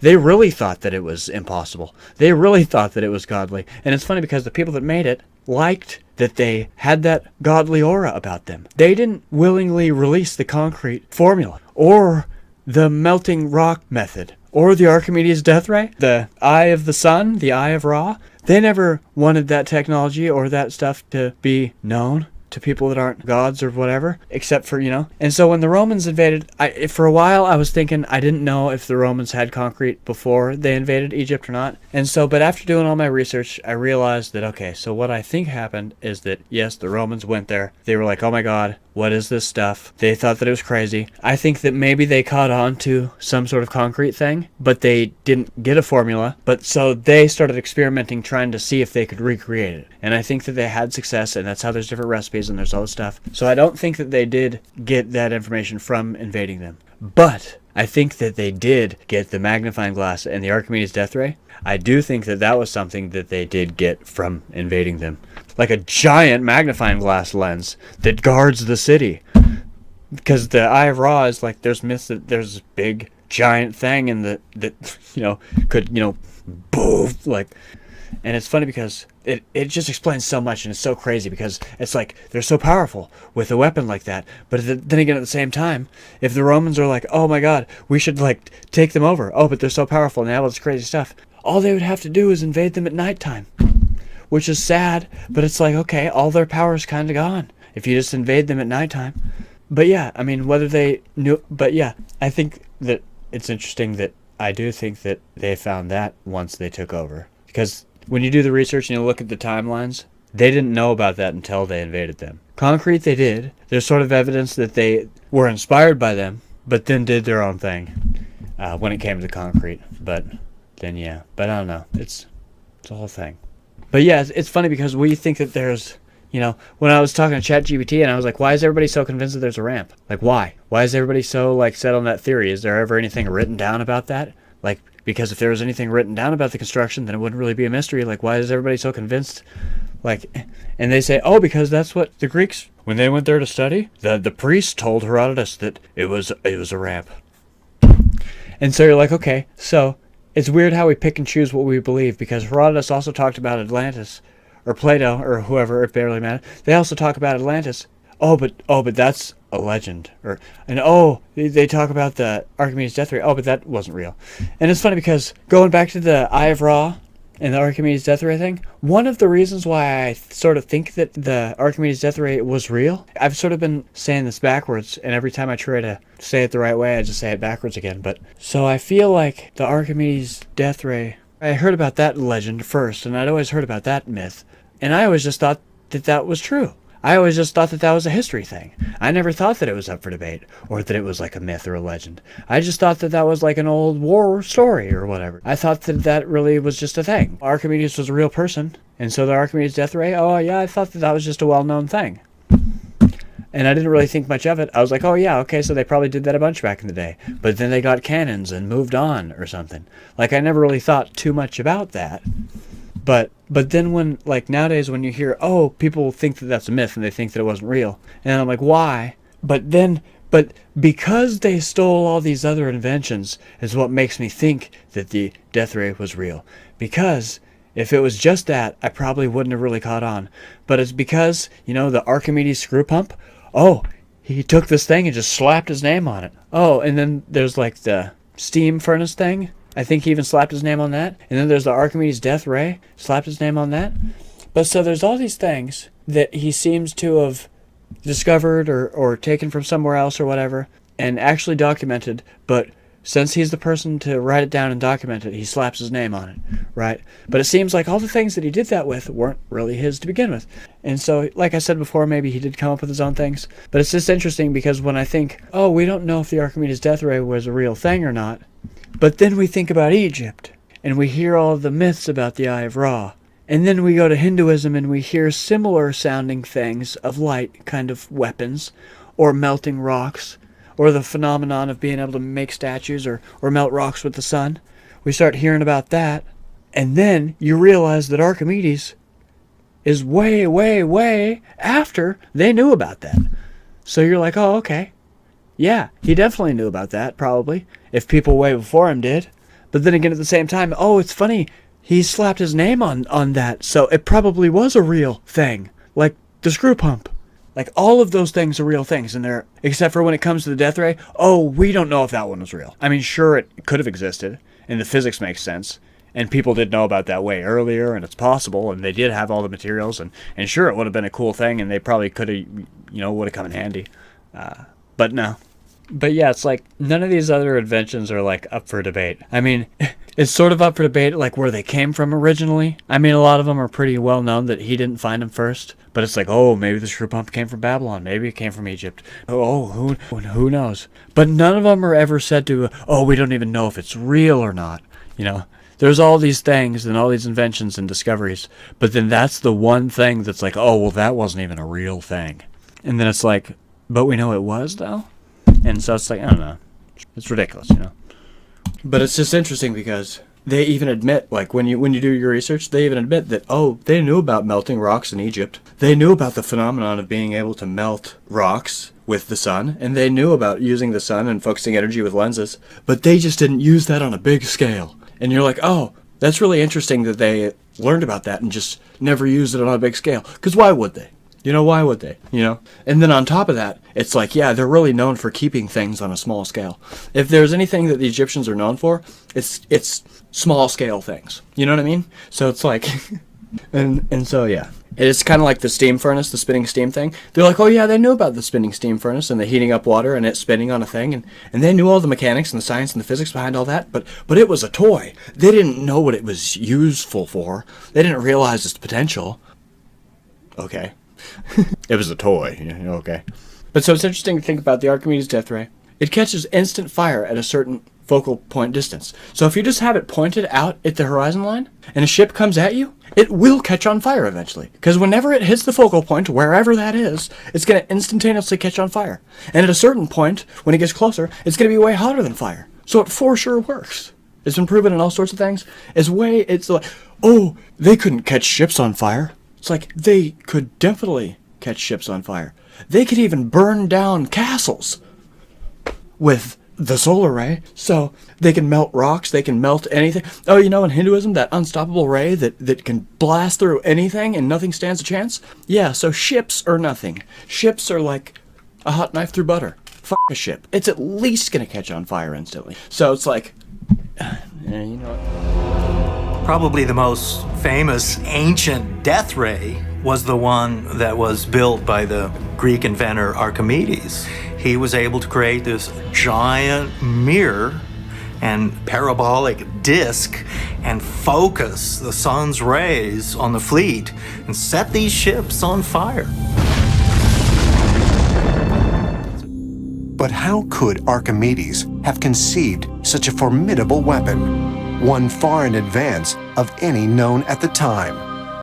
In Egyptian mythology, there is a weapon associated with the solar deity Ra that could be interpreted as a destructive beam of light. It is called the Eye of Ra. The Eye of Ra is often depicted as a separate entity or a powerful protective goddess. It represents the sun, light, and the fiery, destructive aspects of Ra. The Eye of Ra is believed to have the ability to emit a potent and destructive beam of light that can incinerate enemies or bring about calamity. The Eye of Ra is a radiant, formidable artifact, resembling a brilliant gemstone or crystal imbued with an intense, blinding light.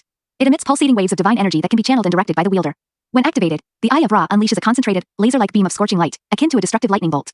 As the weapon is aimed, it crackles with raw power, emitting sparks and flashes of energy along its length. Upon impact, the beam of light discharges with thunderous force, engulfing the target in searing heat and incinerating anything in its path. Its devastating power can obliterate obstacles, disintegrate adversaries, and unleash chaos upon the battlefield. Legend has it that the Eye of Ra holds the power to penetrate even the most impervious defenses, leaving behind only smoldering remnants. It symbolizes Ra's sovereignty and authority over the forces of light and destruction, an embodiment of his divine wrath and the potential chaos that can be unleashed from the heavens. Here, scattered throughout the Scottish countryside, can be found numerous ancient ruins. Many appear to have been forts or other enclosures, dating back thousands of years. Remarkably, they also appear to have been subjected to fire and heat, so intense it practically turned the stone structures into glass. Here you have these stone buildings in which an analysis of the outside comes to the conclusion that they were heated to over 1,000 degrees Celsius. Conventional fire could not have reached this heat. According to Celtic legend, there once was a god named Lu, also known as the Shining One, the sun god, and the god of war. Like the Greek god Zeus, Lu was said to wield a mighty magic spear, not unlike the thunderbolts of his Greek counterpart. When battle was near, Lu would draw out his spear, and it roared, and then flashes of fire came out of it, and it tore through the ranks of the enemy. Is it possible that what the Celtic legends are describing is in fact an alien general or other kind of extraterrestrial leader in possession of a devastating weapon? All these descriptions of sophisticated weaponry sounds almost like science fiction, but is it really? Because we have those weapons today. And I think it is merely a reinvention of history. That all the stuff that we have today has been around before. But yeah, it's just something to consider. The Egyptians' civilization was 2,000 years old already when the Romans were born. The Egyptians had been around for 2,000 years when the Greeks and the Romans popped their little head out like, hello. And so it's like, you know, it's interesting to think about that. I think that I see a trend in like the Freemason kind of, or the Enlightenment concept, being enlightened, kind of going back to the Freemasons, kind of coming up with that legend of the cutting rock for common mortals.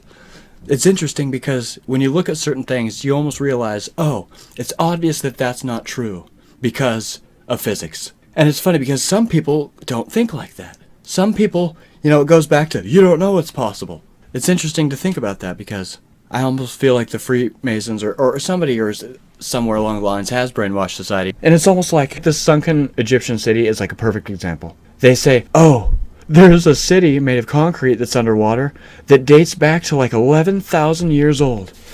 And you're like, oh, that's really weird that it confirms that people knew about like concrete or building or architecture that long ago. Oh, kind of like Göbekli Tepe. Oh, it's interesting that you found another example of that. But you want to know what's the dumbest thing ever? People literally are like, oh, we don't know if that's a sunken city or if it's just a bunch of rock structures under the water that looks like that. And it's like, okay, that's one of those insulting your intelligence things. I swear, the Freemasons or somebody controls media, and they put ideas out there, and they make it sound like it's a thing, when it's obviously not a thing. Remember when I said you look at certain things and you think that's obviously not true because of physics, but some people try to convince you otherwise, and they think, oh, as long as I can just be so confident about telling them otherwise, and if as long as I give them all this fake evidence, they'll just blindly believe it. They'll just go against physics or their own thoughts and beliefs if I just tell them this thing, and they'll just believe me. And so you got to do some thinking for yourself sometimes, because you look at this underground city and you're like, is that really up for debate on whether that's a natural structure or not? Because let me tell you right now, it's not up for debate. Because if anybody that's debating it, they're not even worthy of being in the debate. Because it's like, I have a prime example. It's like finding a Ferris wheel on the bottom of the ocean, and it dates back to like 15,000 years ago, and you're like, Ferris wheel, 15,000 years ago. I can't wrap my mind around that. But you know what could have happened?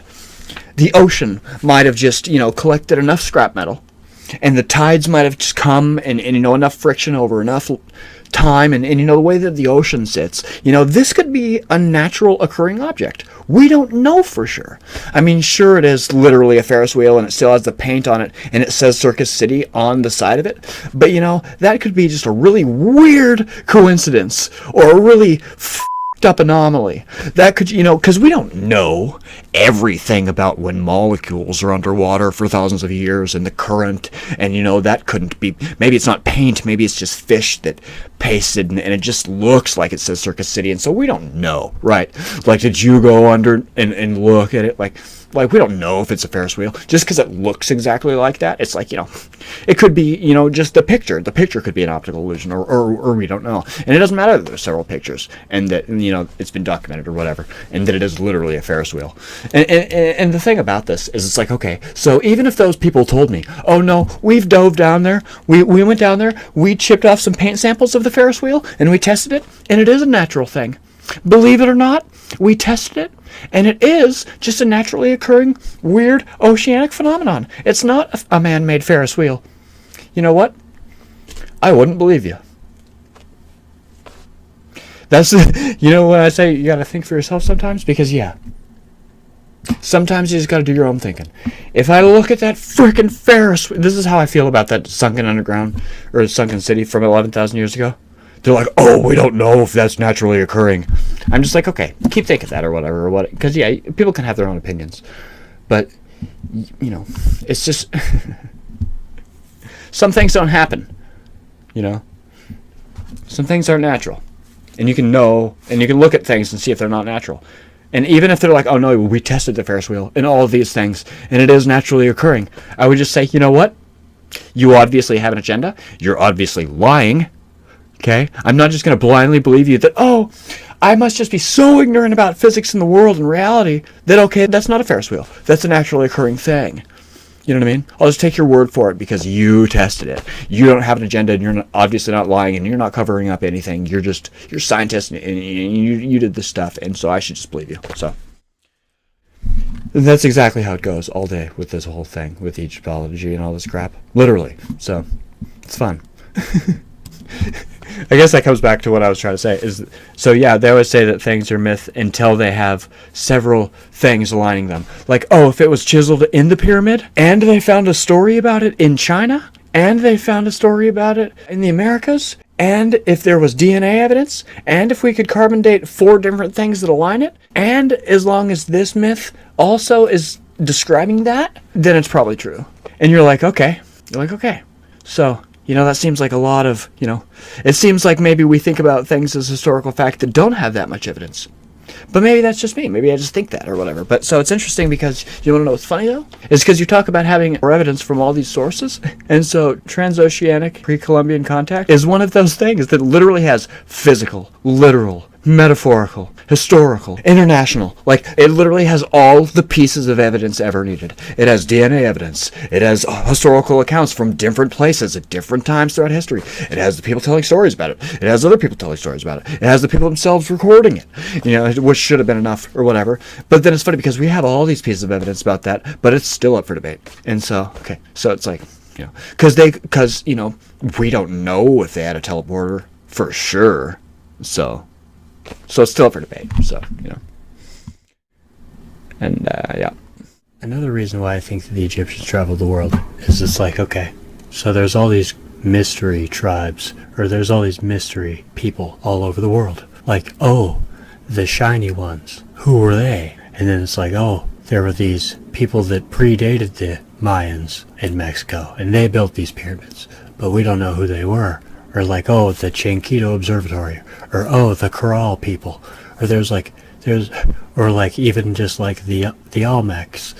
Like, there's all these mystery tribes, or these mystery people. It's like, okay, so we have the Egyptians, we have the Ethiopians, we have the Mayans, and those are all different tribes, But then there's all these other ones that we know that they were tribes because they built things, but we don't know who they were. And it's like, okay, I'm pretty sure all of these were the Egyptians.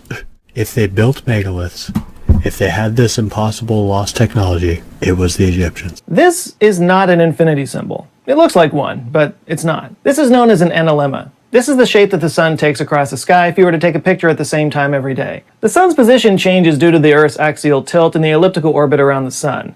And people have been plotting the sun's position in the sky as far back as there have been people. And this is especially true if the culture in question worships the sun like a god, like the ancient Egyptians and the Incas in Peru. But before the Incas, there was another culture, one completely lost to time, who built a solar observatory that predates the Incas by 1,000 years. This is the story of Chanquillo and the mystery of who built it.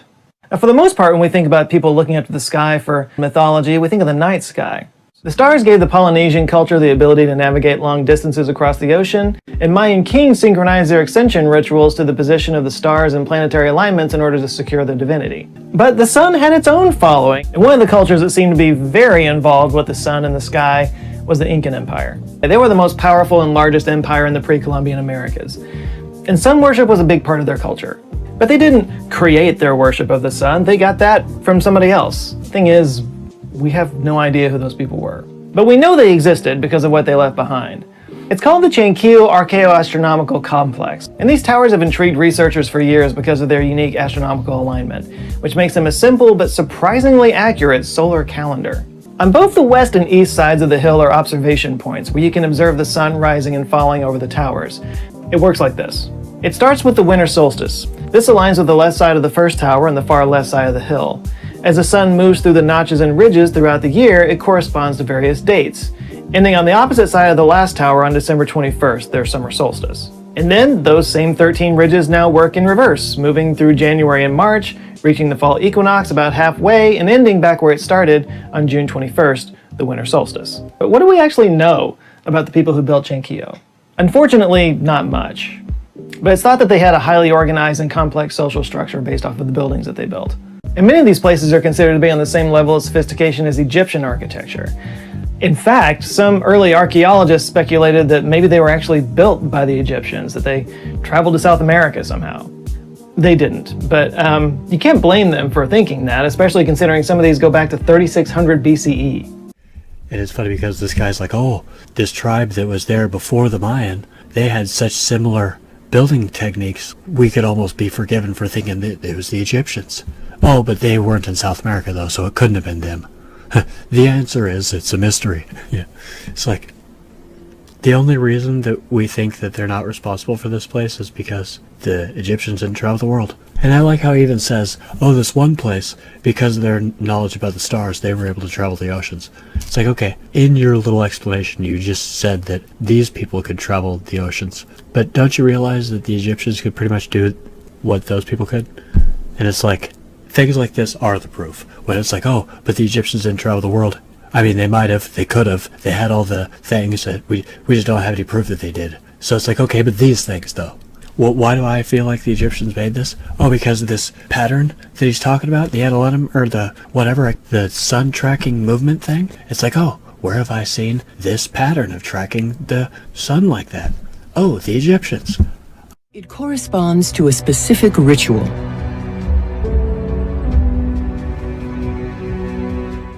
The position of the sun is exactly facing the king's sarcophagus.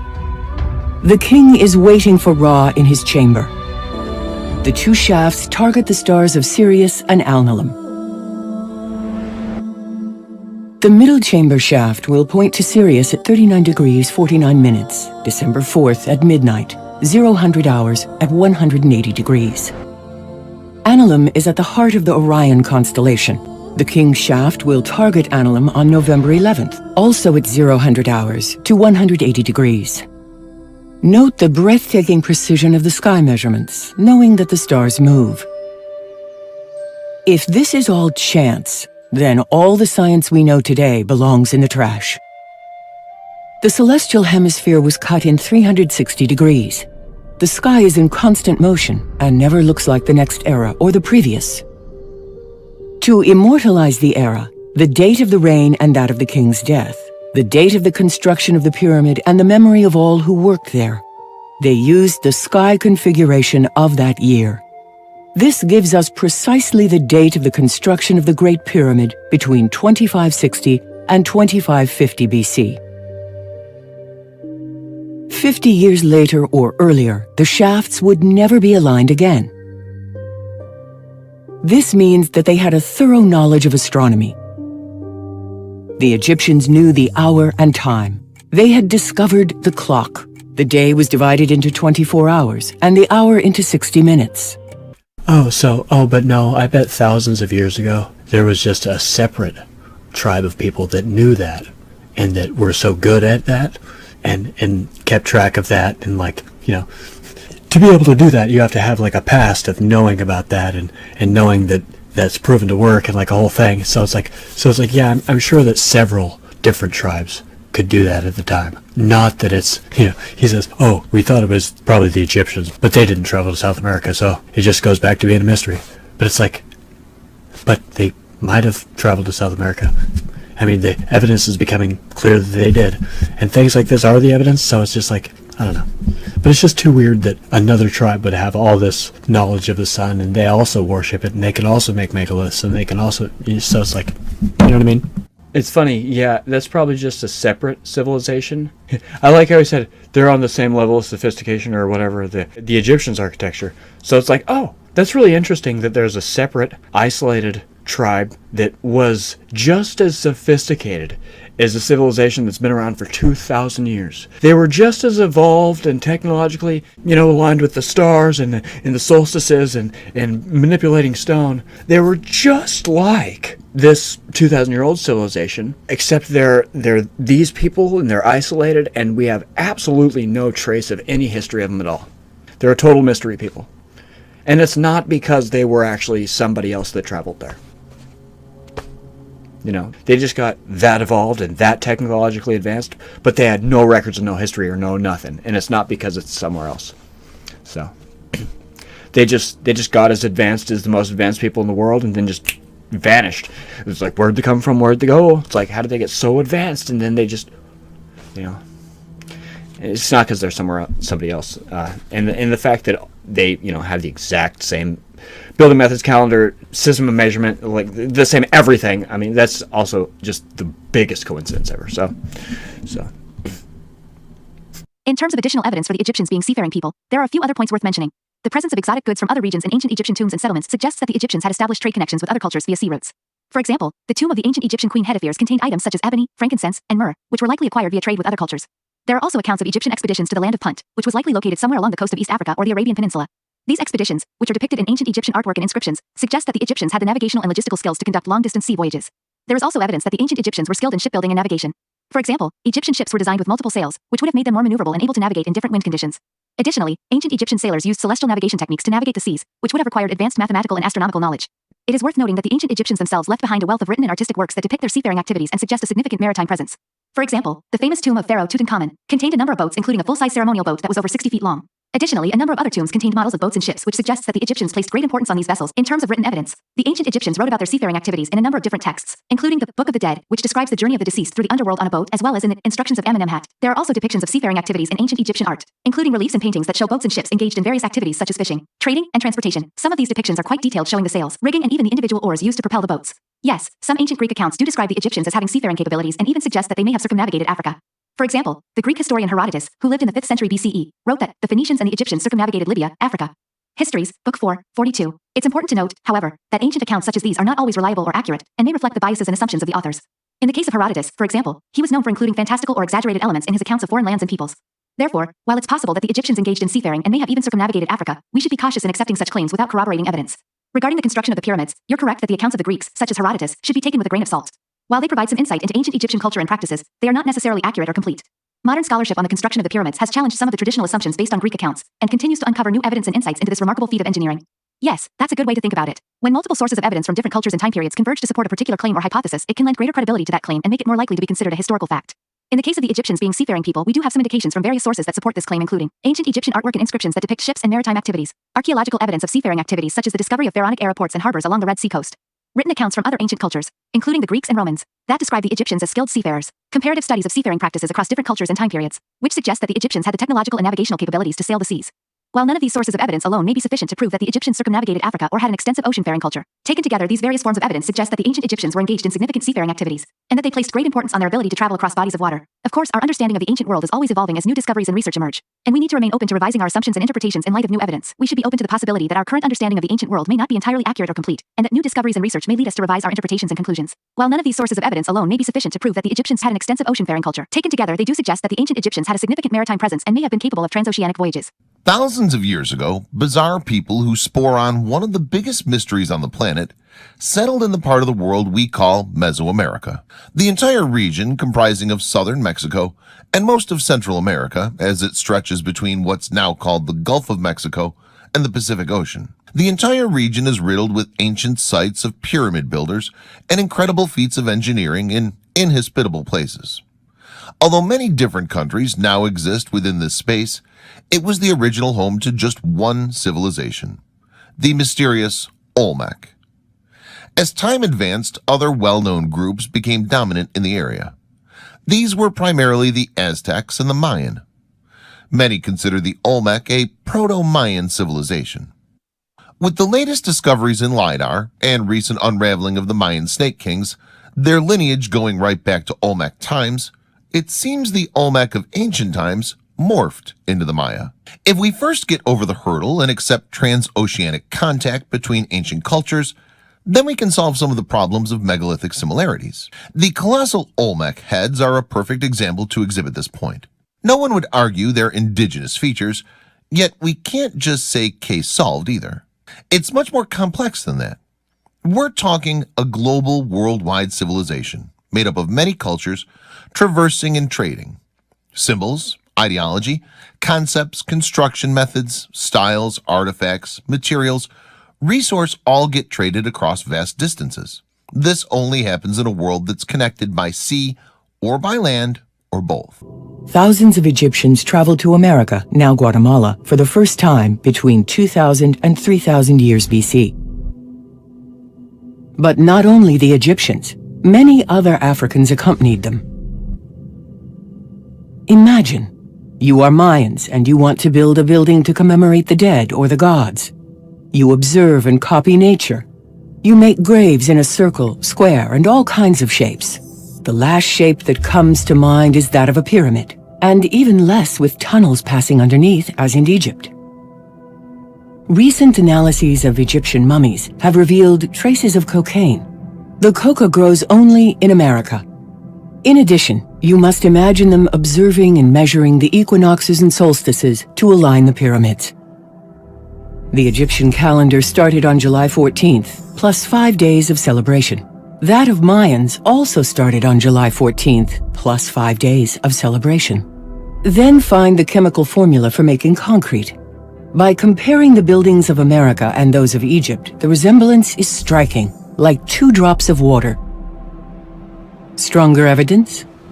What if we measured the pyramids of Central America?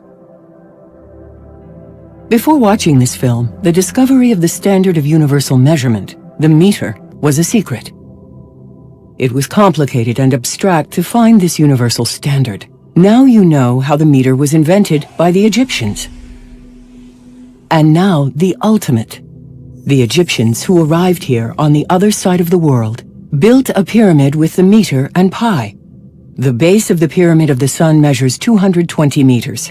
Converted into units of inches, feet, or from yard, it becomes difficult for workers.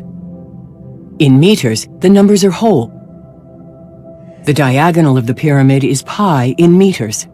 The base of the pyramid, 220 meters, divided by the height. That is to say, 70 meters. The result is pi, 3.1428.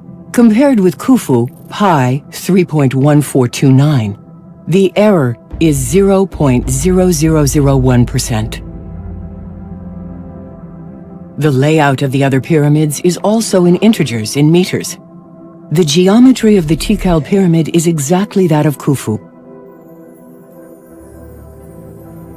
The idea that a pre-Mayan people, or that the Mayans found and developed alone, meter, pi, royal cubit, geopolymer concrete, and solar energy to melt the stone, the probability is 0. We see here indisputably the same fingerprint, the same civilization, Egypt. 12,000 kilometers separate Egypt from Mexico. How did they manage to cross 7,800 kilometers of ocean? Between 2,000 and 3,000 years BC, the Egyptians crossed the Mediterranean, passed through Malta, refueled in Spain, and crossed the Atlantic Ocean in a straight line to get to Yucatan. They arrived by the thousands. In 1946, giant heads called Olmecs were discovered. The African Olmecs were discovered in Central America, at the very place where the pyramids were found. It is the Egyptians' landing place. The Egyptians may have crossed the ocean via a land bridge, a continent in the middle of the Atlantic Ocean. When Plato indicates Atlantis after the columns of Hercules, in other words, after the Strait of Gibraltar, it is very likely that he is right. This large expanse that would surface would be the ridge of the Atlantic. Atlantis would be the Azores. Following an unprecedented earthquake, this part of the ridge would have collapsed. It is this cataclysm, which Plato calls the sinking of Atlantis, which cut the Egyptian Africans in two. Given the trips they made, they may have built buildings here before the upheaval. Research of this bridge should be done at this point of the ridge. This theory may seem far-fetched, but the chemistry, the pi, the meter, the golden number, the royal cubit, and the solar lenses did not cross the ocean on their own. They may have crossed the Atlantic with boats directly. Christopher Columbus made the second trip from the Canary Islands to Guadeloupe in 21 days. Documents speak of it. In less than 20 days, we saw land. It was an island without harbor or ports. Unable to land there, Columbus came to disembark on a neighboring island, which he called Dominica. They followed the trade winds. These are the regular and very powerful winds that cross the ocean from east to west. In fact, the sailors were worried about not being able to head into them on the return. They too had wooden boats and sailboats like those of Columbus. What is certain is that there is no question. The Egyptians crossed the Atlantic with their knowledge stored in their luggage. So many of these things that you hear about the Romans coming up with, they found earlier. Every time I hear something that the Romans did, I always just think, oh, I wonder if that's something that they also learned from somewhere. And it's not like I don't like to give them credit or anything. It's just something that I've noticed, and so ever since then, I've just kind of been looking for it. And you know something else that the Romans get accredited for that's really the Egyptians? This is another thing that I feel like people don't know. You know another really popular thing that the Romans, or the Greeks, or whoever, I get the two confused, they're the same thing in my mind. You know another thing that they took that nobody knows about really at all? The story of Atlantis. And so it's actually really, really weird.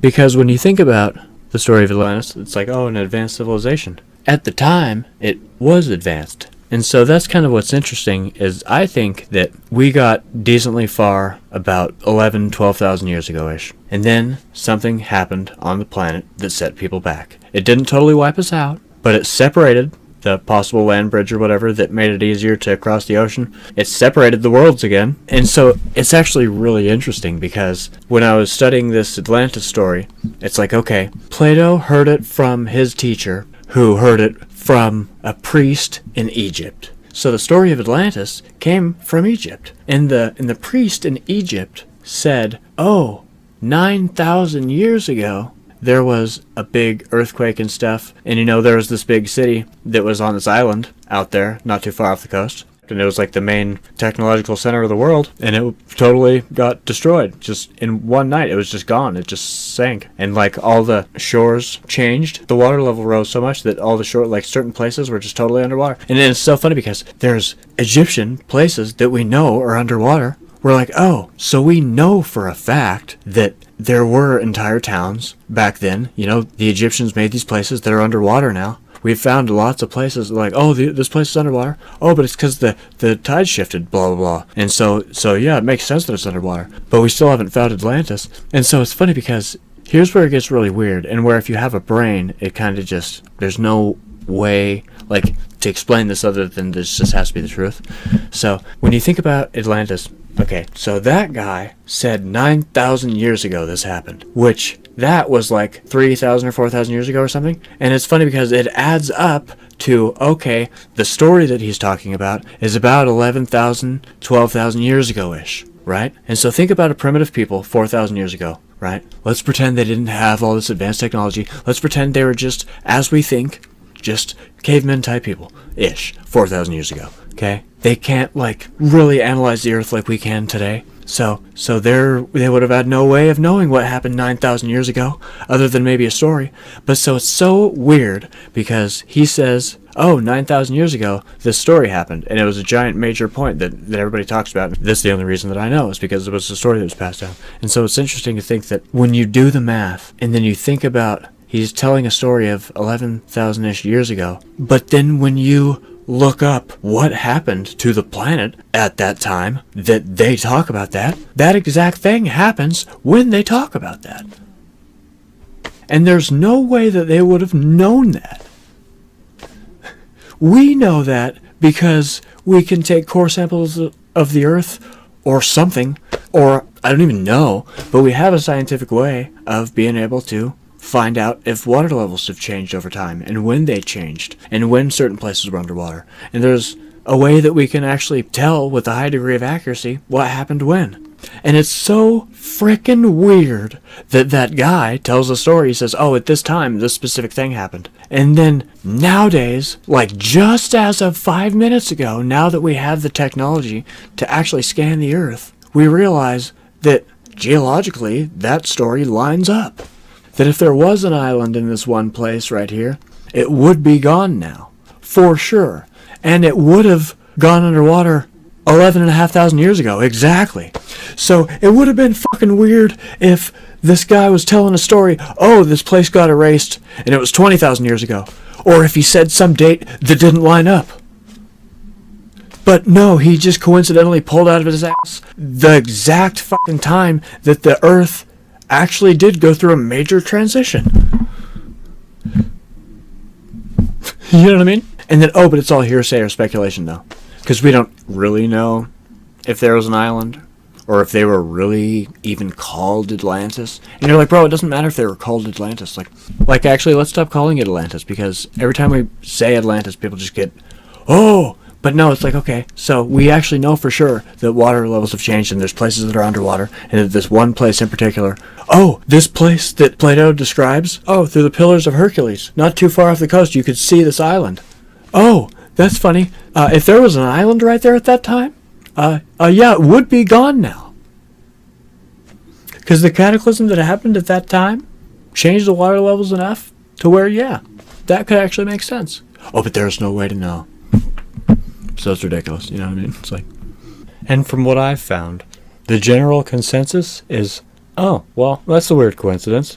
And I'm like, yeah, isn't it a weird coincidence that these people that were super primitive, like, told this old urban legend about this very specific, disaster that happened at this very specific time? And then, yeah, it is kind of serendipitous and coincidental and weird that those stories did line up with actual events. I mean, yeah. I mean, I could see how you think that there's something there because that story lines up with that. But yeah, that must just be a weird coincidence. You're like, what? You're like, okay, but let me run you through this again. If this guy was telling a story about, oh, there used to be an island, and then the gods just destroyed it, but he didn't, mention water, or he didn't mention, an earthquake, or he didn't, it'd be one thing. Or let's say that they told the story and they said, oh, this happened 1,000 years ago. Or it happened 10,000 years ago. Or it happened 20,000 years ago. Nobody says it happened 9,000 years ago. Very specifically. You know what I mean? And it's funny because, and then that, specific exact kind of time frame, give or take a few hundred years. Oh yeah, that is one of the most significant events in our recent human history. Because remember, human beings have been around for 300,000 years, and even though there was an ice age and all these weird things happened to the planet, we've somehow survived and managed to persevere and stay alive. And humans have been resilient because we're smart and we adapt and figure things out and we invent things when we're weird. And then so if people have been around for 300,000 years, people have seen some shit because, hilariously enough, 11,000 years ago, something major happened to where all the water levels changed and there was earthquakes and there was this whole big thing, and people would have been around to see that, and it would have destroyed things, and it would have affected people's lives, and it would have been a major event that people talked about, and it would have been when we have evidence that this did happen, and that we have evidence that people did exist at that time, and somebody witnessed it. And I'm sure that if they ever did tell stories about it, I'm sure that it was nothing ever worth telling or whatever. And it's just like, what the fuck? Because, you know what I mean? Like, if you're living back then and that really happens, like, let's say, you know, that today, I don't know, let's say that the whole internet is in one building, and that building's on Hawaii, and then one day Hawaii just gets eaten by the ocean, and then all of the internet just gets, like, erased or something. If a major event happened like that set us back, a major event that just kills a lot of people, that totally separates the world in a way, and totally destroys things, and destroys the knowledge, and sets us back, and divides us, and makes us primitive in a way all over again, it's like, yeah, they're probably going to talk about that. If there was an island that had a big city, and one night you literally watched the whole thing just go into the waves, and you're like, oh my god, that was like millions of people. And all of our libraries, and like all of our, like, oh my god, I guess it shouldn't have been on an island. But how would we have ever have known that this was even a possibility, that the island would just disappear? So it's like, I could imagine that that's a story that'd be passed down through the decades. Wouldn't you assume? Wouldn't you assume that people probably talk about that? And it's a story that they... Just think about if that did happen. Think about if the story of Atlantis is real, and we don't even know anymore. Like, we've literally gone so far away from it and the truth in our real past that we think of it as a myth. Like, just hypothetically, let's say that it did happen, and that there was, like, millions of people that died, and this whole giant thing, and it set the world back, and it was a giant disaster that a lot of people witnessed, and it was, like, a whole thing that, like, emotionally affected all these people, and it was a story that was told, and it was a story that was kept through thousands of years. Remember, like, 10,000 years people have told the story and kept track of it and kept track of it. And just as of, like, the past few hundred years, oh, no, that's a myth. Oh, no, that never really probably happened. Because of whatever, enter your excuse here, it makes no sense or whatever. But, oh, I have this agenda, so here's or whatever, you know? So it's like, I think that one of the reasons people don't think that it is a thing is because they always think, oh, Atlantis was a futuristic civilization that had aliens and spaceships, and then it, you know, and then there wasn't anything like that. And you're like, no, dude, it was just a fucking island. It was a fucking island with, like, a library. And it didn't even have, like, books, probably. It had, like, fucking scrolls. And it was ancient as fuck. But it was their knowledge, though. You know what I mean? And it was probably a big fucking deal at the time. And I think that it might be disrespectful for us to just think that it's a myth. You know? Wouldn't that be an interesting perspective? For us to just not even acknowledge that that actually happened? How kind of insulting or disrespectful that would be to those people without even knowing it, you know what I mean?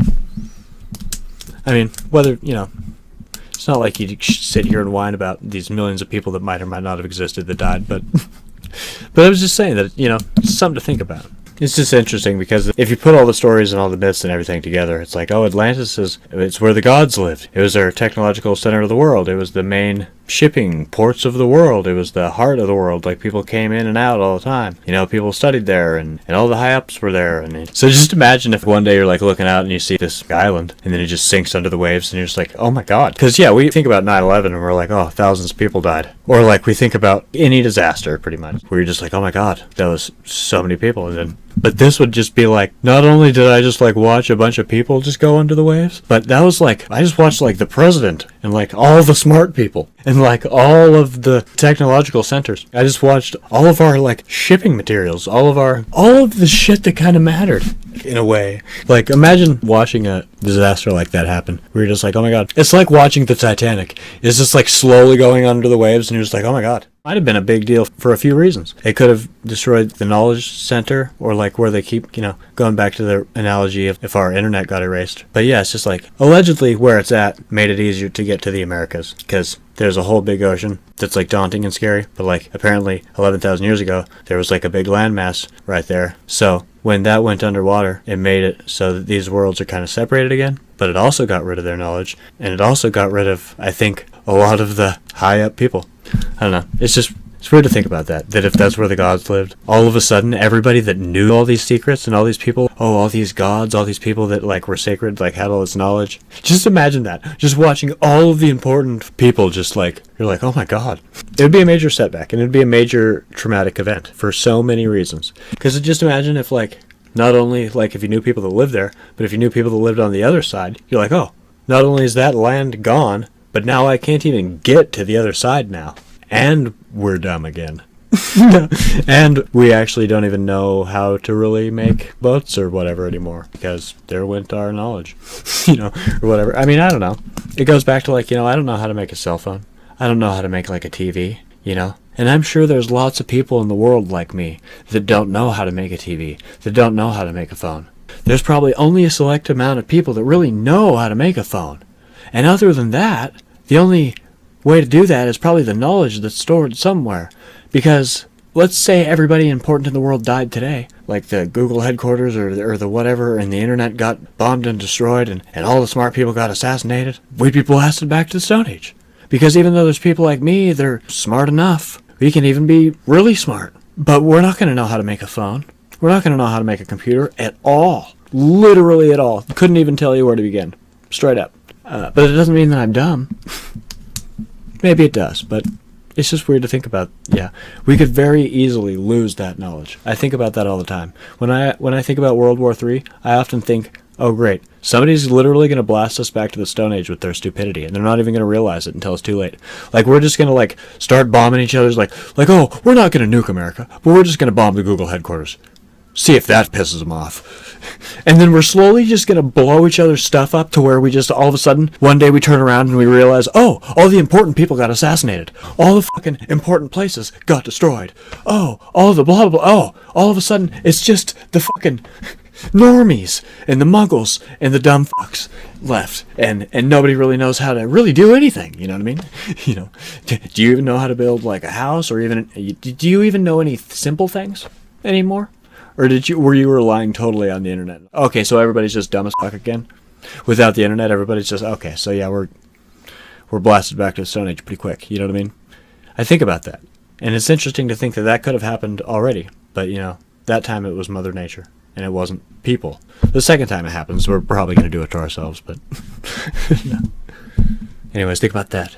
The homeland of the primeval ones. They say it was an island. They say it's where the gods lived. They say there was a great flood there, which utterly destroyed it. But yeah, I didn't know that they got that story from Egypt. That tripped me out, The country is without light. All over Earth, the remains collapsed, except the most massive. The whole planet was shaken. Ocean levels rose. Coastal towns were overwhelmed by the waters in a few days. Civilizations recovered slowly from this cataclysm. The Pillars of Hercules is a real place, a narrow strait located between Spain and Morocco. It is important to note that while the location of Atlantis is often associated with the Pillars of Hercules, the exact location of Atlantis remains unknown and is still a subject of debate among historians, archaeologists, and geologists. Yes, if there was an island or landmass in that area 12,000 years ago, it is very likely that it would be underwater now. The geological evidence shows that sea levels rose significantly during that time period, and any landmass in the area would have been submerged. There are several ancient Egyptian sites that are now underwater, such as the city of Thonis Heracleon, which was submerged around 1,200 years ago. There are also megalithic sites that are underwater, such as Yonaguni in Japan, which is believed to be a submerged city. As for Plato's account of the sinking of Atlantis, he wrote about it in two of his dialogues, Timaeus and Critias. According to his account, Atlantis was a powerful and advanced civilization that existed around 9,000 years before his own time, and it was destroyed in a single day and night of catastrophic earthquakes and floods. Some scholars have suggested that the event could have taken place around 11,000 years ago, during the last ice age. There is evidence of cataclysmic events in the ancient past. Plato wrote about the sinking of Atlantis in the 4th century BCE, around 2,400 years ago. Based on his account, Atlantis would have existed around 9,000 years before his time, which would put its existence at around 11,400 years ago. The evidence for these events is often indirect and subject to interpretation. Evidence of ancient disasters is more difficult to find and interpret, and we often have to rely on accounts from ancient texts and traditions to understand what happened. According to Plato, the rulers of Atlantis were a powerful and warlike people who conquered many parts of Europe and Africa before eventually facing defeat at the hands of the ancient Athenians. In retaliation, the gods sent a series of natural disasters to destroy Atlantis, including earthquakes, floods, and volcanic eruptions, which caused the island to sink beneath the waves. Plato presents his account of Atlantis as a story told by the ancient Greek statesman Solon, who supposedly heard it from Egyptian priests during a visit to Egypt around 600 BCE. According to Solon's account, the events of the sinking of Atlantis occurred around 9,000 years before his time, or around 11,400 years ago. There is evidence of significant geological events that occurred around 11,000 years ago, which is also known as the Younger Dryas period. During this time, the Earth was coming out of a glacial period and transitioning into a warmer period, and there were significant climate and environmental changes that took place. One notable event that occurred around 11,000 years ago is known as the 8.2 Ka event, which was a sudden and severe cooling period that lasted for several decades or even centuries. In addition to the 8.2 Ka event, there is also evidence of significant sea level changes and shifts in Earth's crust during this time period. For example, there is evidence that the Mediterranean Sea experienced a rapid sea level rise around 11,000 years ago, which could have resulted in the flooding of coastal areas and the submergence of land masses. While these events do not directly support the existence of Atlantis, they do suggest that there were significant geological and environmental changes occurring around 11,000 years ago, which could have had a significant impact on ancient civilizations and their environments. It is indeed fascinating that ancient stories and myths often contain elements that seem to correspond with actual geological or environmental events. It's possible that the stories of catastrophic events like the sinking of Atlantis or the floods described in various myths and legends are based on actual events that were passed down through oral traditions. It can be challenging to determine what is historical fact and what is myth in ancient texts and traditions. According to Plato's account, the story of Atlantis was originally told to Solon, an Athenian statesman and lawmaker, by an Egyptian priest during his visit to Egypt. Solon then passed the story down to his descendants, and eventually, it was heard by Plato. So the story's origins can be traced back to Egypt, as you mentioned. the Atlanteans were described as a powerful and technologically advanced civilization with an extensive empire and a highly organized society. The Egyptian priests reportedly told Solon that Atlantis had a great navy and was able to conquer many parts of the Western world before being defeated by the Athenians. There are various myths and legends from different cultures around the world that speak of advanced civilizations or societies that existed in the distant past and were able to travel and conquer other lands. These stories often involve supernatural or mythological elements, and it can be difficult to separate fact from fiction. However, some of these myths may have been inspired by real historical events or civilizations, and it is possible that there were ancient cultures that were more advanced and widespread than previously thought. The Ramayana is a real historical record. The evidences found all over the world suggest that this ancient text is not only related to India, but to many other places all around the globe. There is a theory that the Patala Loka described in the Ramayana is none other than the Central American region. In the text, it is mentioned that Lord Hanuman once visited Patala Loka. And the shocking thing is, the evidence suggests that it is indeed true. So it's funny because one of the reasons why they think that Atlantis is a fake story is because it has mythical elements. And one of those mythical elements is that, oh, Atlantis was destroyed by the gods. But it's interesting when you think about, okay, it was destroyed by the Greek gods, right? And so, debatably, or whatever, it's interesting to think about that, at that time, the Greek gods weren't a thing. At least conceptually, you know what I mean? Like, oh yeah, the Greek gods, they're gods. They exist forever and always or whatever, apparently. But you know what I'm talking about. But, so I guess what I'm trying to say is the original story that came from Egypt did not have that twist. When the Greeks told that story, that was their modern interpretation. They were maybe even saying that God destroyed it for their own political or whatever gains. And it's known that Plato was known to add fanciful elements in his stories. So it's like, almost like, if Atlantis was a real place, but then he just says it was destroyed by the gods. But then again, he did mention the floods and like the earthquakes and all that. So I mean, like, God works in mysterious ways. But yeah, it's funny because I bet you this is how that could happen at the time. Let's say that there's like a myth spanning from Atlantis days that, the gods did destroy it though. I thought about this. So let's say that Atlantis is like the center of the world and like they're doing all this good stuff and it's where all the rich people and where the gods are. And let's say that there's somebody that just doesn't like that for whatever reason. They're the evil people. Let's say when that island does go under and then people are like, oh my god. So if there was people that were beefing with them and then they go under the water one day, you're just like, oh my god. You'd be like, what the f just happened? Be like, that was me. You could totally just take credit for it. You could just pretend that was you. You know what I mean? They'd be like, oh my god, Atlantis was destroyed last night. And we didn't even know how that's possible. It was just a giant wave and it was an earthquake. It was nothing like we'd ever seen and we didn't even know that was possible. And be like, yeah, it wasn't possible. It was me. So, yeah, think about that next time. Be like, what do you mean it was you? Be like, you destroyed it? Be like, yeah. You remember how I said that I would get revenge on them, that I was mad at them? Oh, and now they're gone. Oh, yeah, what a coincidence. Yeah. Yeah, and I didn't do it. Okay, yeah. Be like, but that's impossible. You couldn't just destroy it with the waves and an earthquake. How's that even possible? You think I'm going to tell you how I did that? No. Why would I tell you? No. Just bow to me, obviously. Why would you ask me anything when I can do that? I can just destroy this island and you're going to question me how I did it? It's like, oh my god, did you guys hear that island was destroyed? That must be a lucky event for you. You were waiting for that to happen, or you were hoping that would happen, and it finally did. Be like, yeah, what a coincidence. You just spiral the legend that he did it on purpose. But anyways, that's kind of not even the point of what I was trying to say. But that was something else that I wanted to say. But yeah, so that wasn't part of the original story. So when people say, oh, it might not have existed because there's, people say that about everything. All of these historical accounts are always considered myth as soon as they have something too fanciful to be considered real. But the funniest part about all of that is the solar ray and the concrete literally is the key that unlocks all of this to make sense. All of this stuff no longer is mystical or magical anymore. It's so funny that the solar phenomenon is literally like all of this magical stuff. And we're going to learn that slowly but surely. But yeah, so we know that he added that later on. And that was just part of his story. And the place wouldn't have even been called Atlantis. That's another important thing, is it for sure would not have been called Atlantis. That's something that he named it because of the Atlantic Ocean, okay? The Atlantic Ocean had its name already, and he said it was supposed to be there, but remember it was 9,000 years before he lived. So think about how the pyramids are like 4,000 years to us. Okay, so Atlantis was way older than even that to him. So it was super duper already gone in the past hella. And so I don't even know if he knew what it was called or if it had different names or like what. But I'm like 95% sure that he was writing a story about this place, but didn't really know what to call it and just called it Atlantis because of the Atlantic Ocean. That seems to be kind of the consensus. And so But yeah, all these stories, it's so funny because... And then this thing, I even got this thing to say, because when I was talking about the Egyptians, or just Africans in general, making it to the Americas before Columbus, I was asking about that, and then they said, oh, well, it's controversial and it's up for debate. And it's funny because I said, what makes things historical, like facts? What do we decide is a myth versus what is like a historical fact? Since we can't know anything for sure, like if it's written down, oh, that's not enough. That's what I've learned in this whole making this documentary, is that if the ancient people wrote it down, just straight up wrote it down, that's not enough. That is not considered enough proof of something. There has to be several sources for something to be considered a historical fact. And even then, it's not. Isn't that ridiculous? That the pyramid shafts have kind of been scientifically confirmed to have a reason? Oh, but that might be a coincidence. I mean, it would be the dumbest, weirdest coincidence in the world, and it does line up with all these other things, but it could be a coincidence. You know what I mean? So mystery not solved. You can keep debating, I guess, or whatever, and try to find new reasons. Because maybe there's one that we haven't thought about or something. And so you'll just think about it forever then. So think about it forever then. But yeah, and that's what they said. They said, if there's anything that seems like it was fanciful, it's normally ruled out as a myth. And it's like, okay, well, what is, that's a slippery slope, because people describing things that they don't understand, which is pretty much everybody in the ancient times, is going to be describing magical or weird phenomenons, or they're going to be describing normal things in ways that sound mystical. And that's why these ancient accounts and things are always talked about in metaphors or like in weird things. Like I've mentioned a few times, I think, that fire. If somebody was trying to explain fire and they've never seen it and they don't know what it was and they were just trying to explain it through metaphor or like this long drawn out explanation, but they didn't know what it was, it would sound like magic, probably. Same with solar power. And so definitely with solar power. That's why everybody that's where the whole myth and all legends kind of stem from. I bet you that none of these are myths. That's kind of what it seems like. I bet you that none of these are myths and none of them are legends.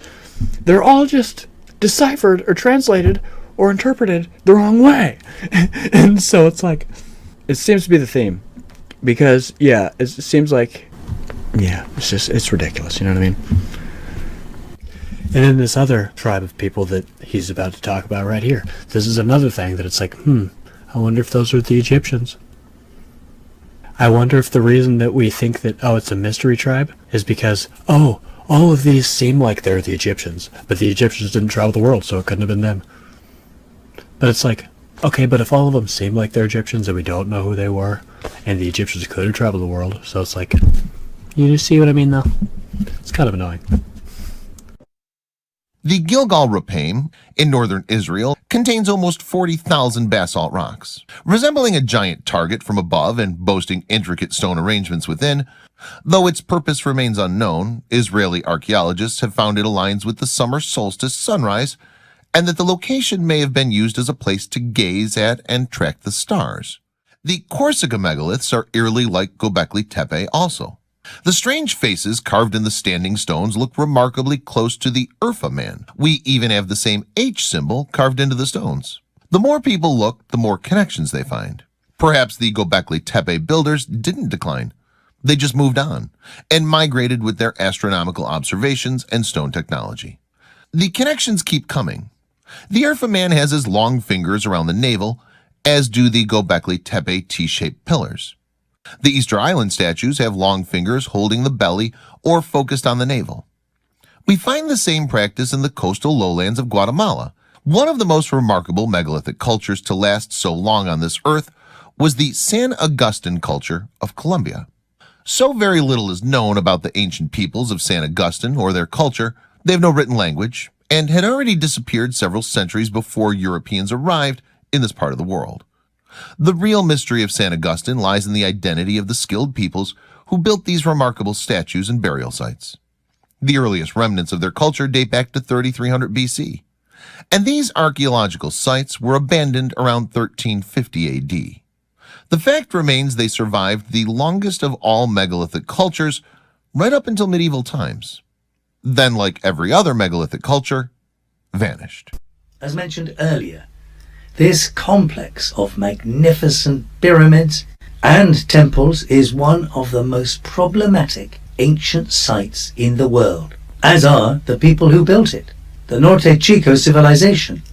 Nobody truly knows who they were or where they went.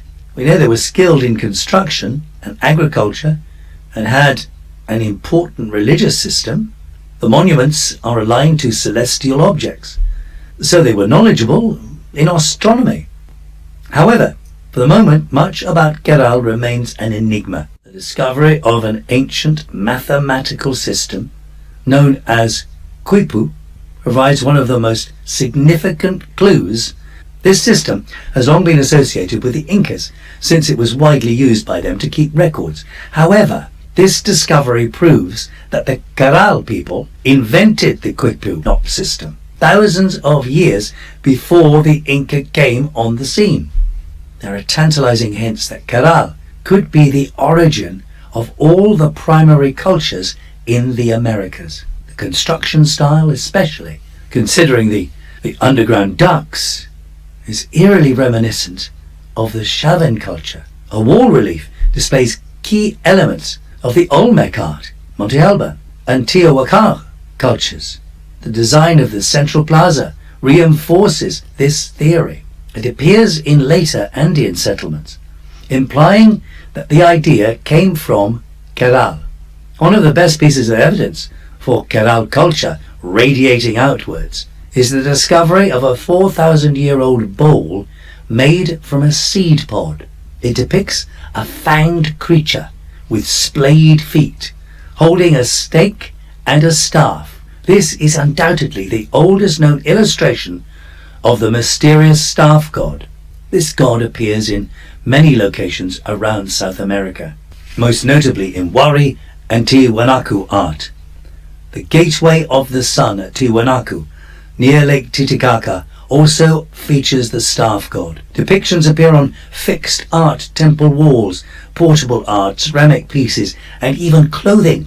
At least 4,000 years ago, before the start of the Incan Empire, an unknown culture arrived in Peru and began constructing an enormous earthquake-resistant pyramid city. A remarkable innovation. But who were these people? And where did they come from? Why would two civilizations, separated by 12,000 kilometers, suddenly begin building pyramids? Is this an extraordinary coincidence? Or is something else at play here? Taken overall, Keral is one of the most problematic sites in the Americas. These people did not wake up one morning and decide to build a pyramid.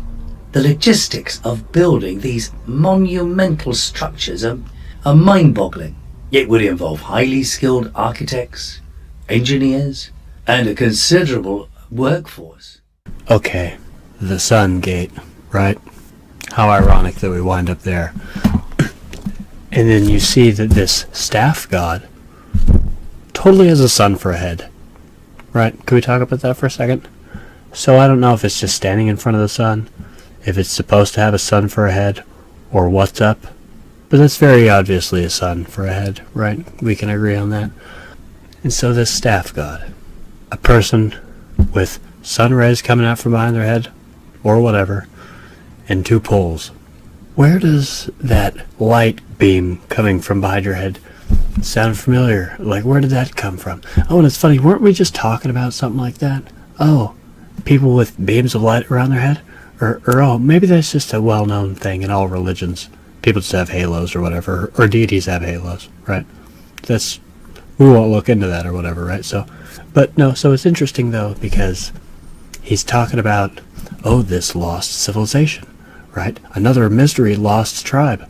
Oh, but they worshipped the sun god, ironically, or whatever. And so when you think about the sun god, and you just think about this being with the rays around its head, and so many things come back to that being of that image, and that image totally comes from Egypt. And you want to know what's insane about this whole thing? Is okay, he's holding two staffs. Okay, where do we see people holding staffs all the time? Egypt, obviously. And so it's funny because we don't even have to know what the staffs are to realize that, oh, okay, this staff god and this sun representation and this whole everything about what this is kind of just screams Egypt in a way. But I guess we'll just ignore that for a second because, you know, now might be an interesting time to bring up what all of this has to do with Hindu mythology, because As out of left field that sounds. This whole theory is going with, okay, the Egyptians were the aliens. The Egyptians were the ones that traveled the world and shared their knowledge, and they taught them all these things, right?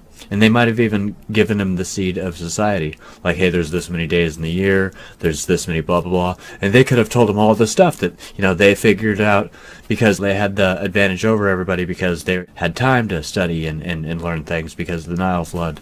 So they traveled the world and spread their knowledge. And so I've been thinking about that if that's the real story, then that means that Hinduism or in Hindu mythology is based off of the Egyptians. And so, okay, run with this. Let's say that the Egyptians got on boats and decided to travel and spread their knowledge. And they had their way of protecting themselves. I'm sure they had an army. They had, solar power. They could, maybe use that as a weapon. Let's just say they traveled the world and they were this advanced force that traveled the world teaching people things. But so it's interesting because when you think about them arriving on boats, and then you think about the legends of people coming from the sky. So something I thought about the other day is, okay, if you're looking out into the ocean and you just see the water and you see the horizon line and then it meets the sky, right? If you're living back in the day and you don't really know shit about anything, you might really not know the difference between the sky and the water. I mean, that sounds dumb, but bear with me really quick, because, okay.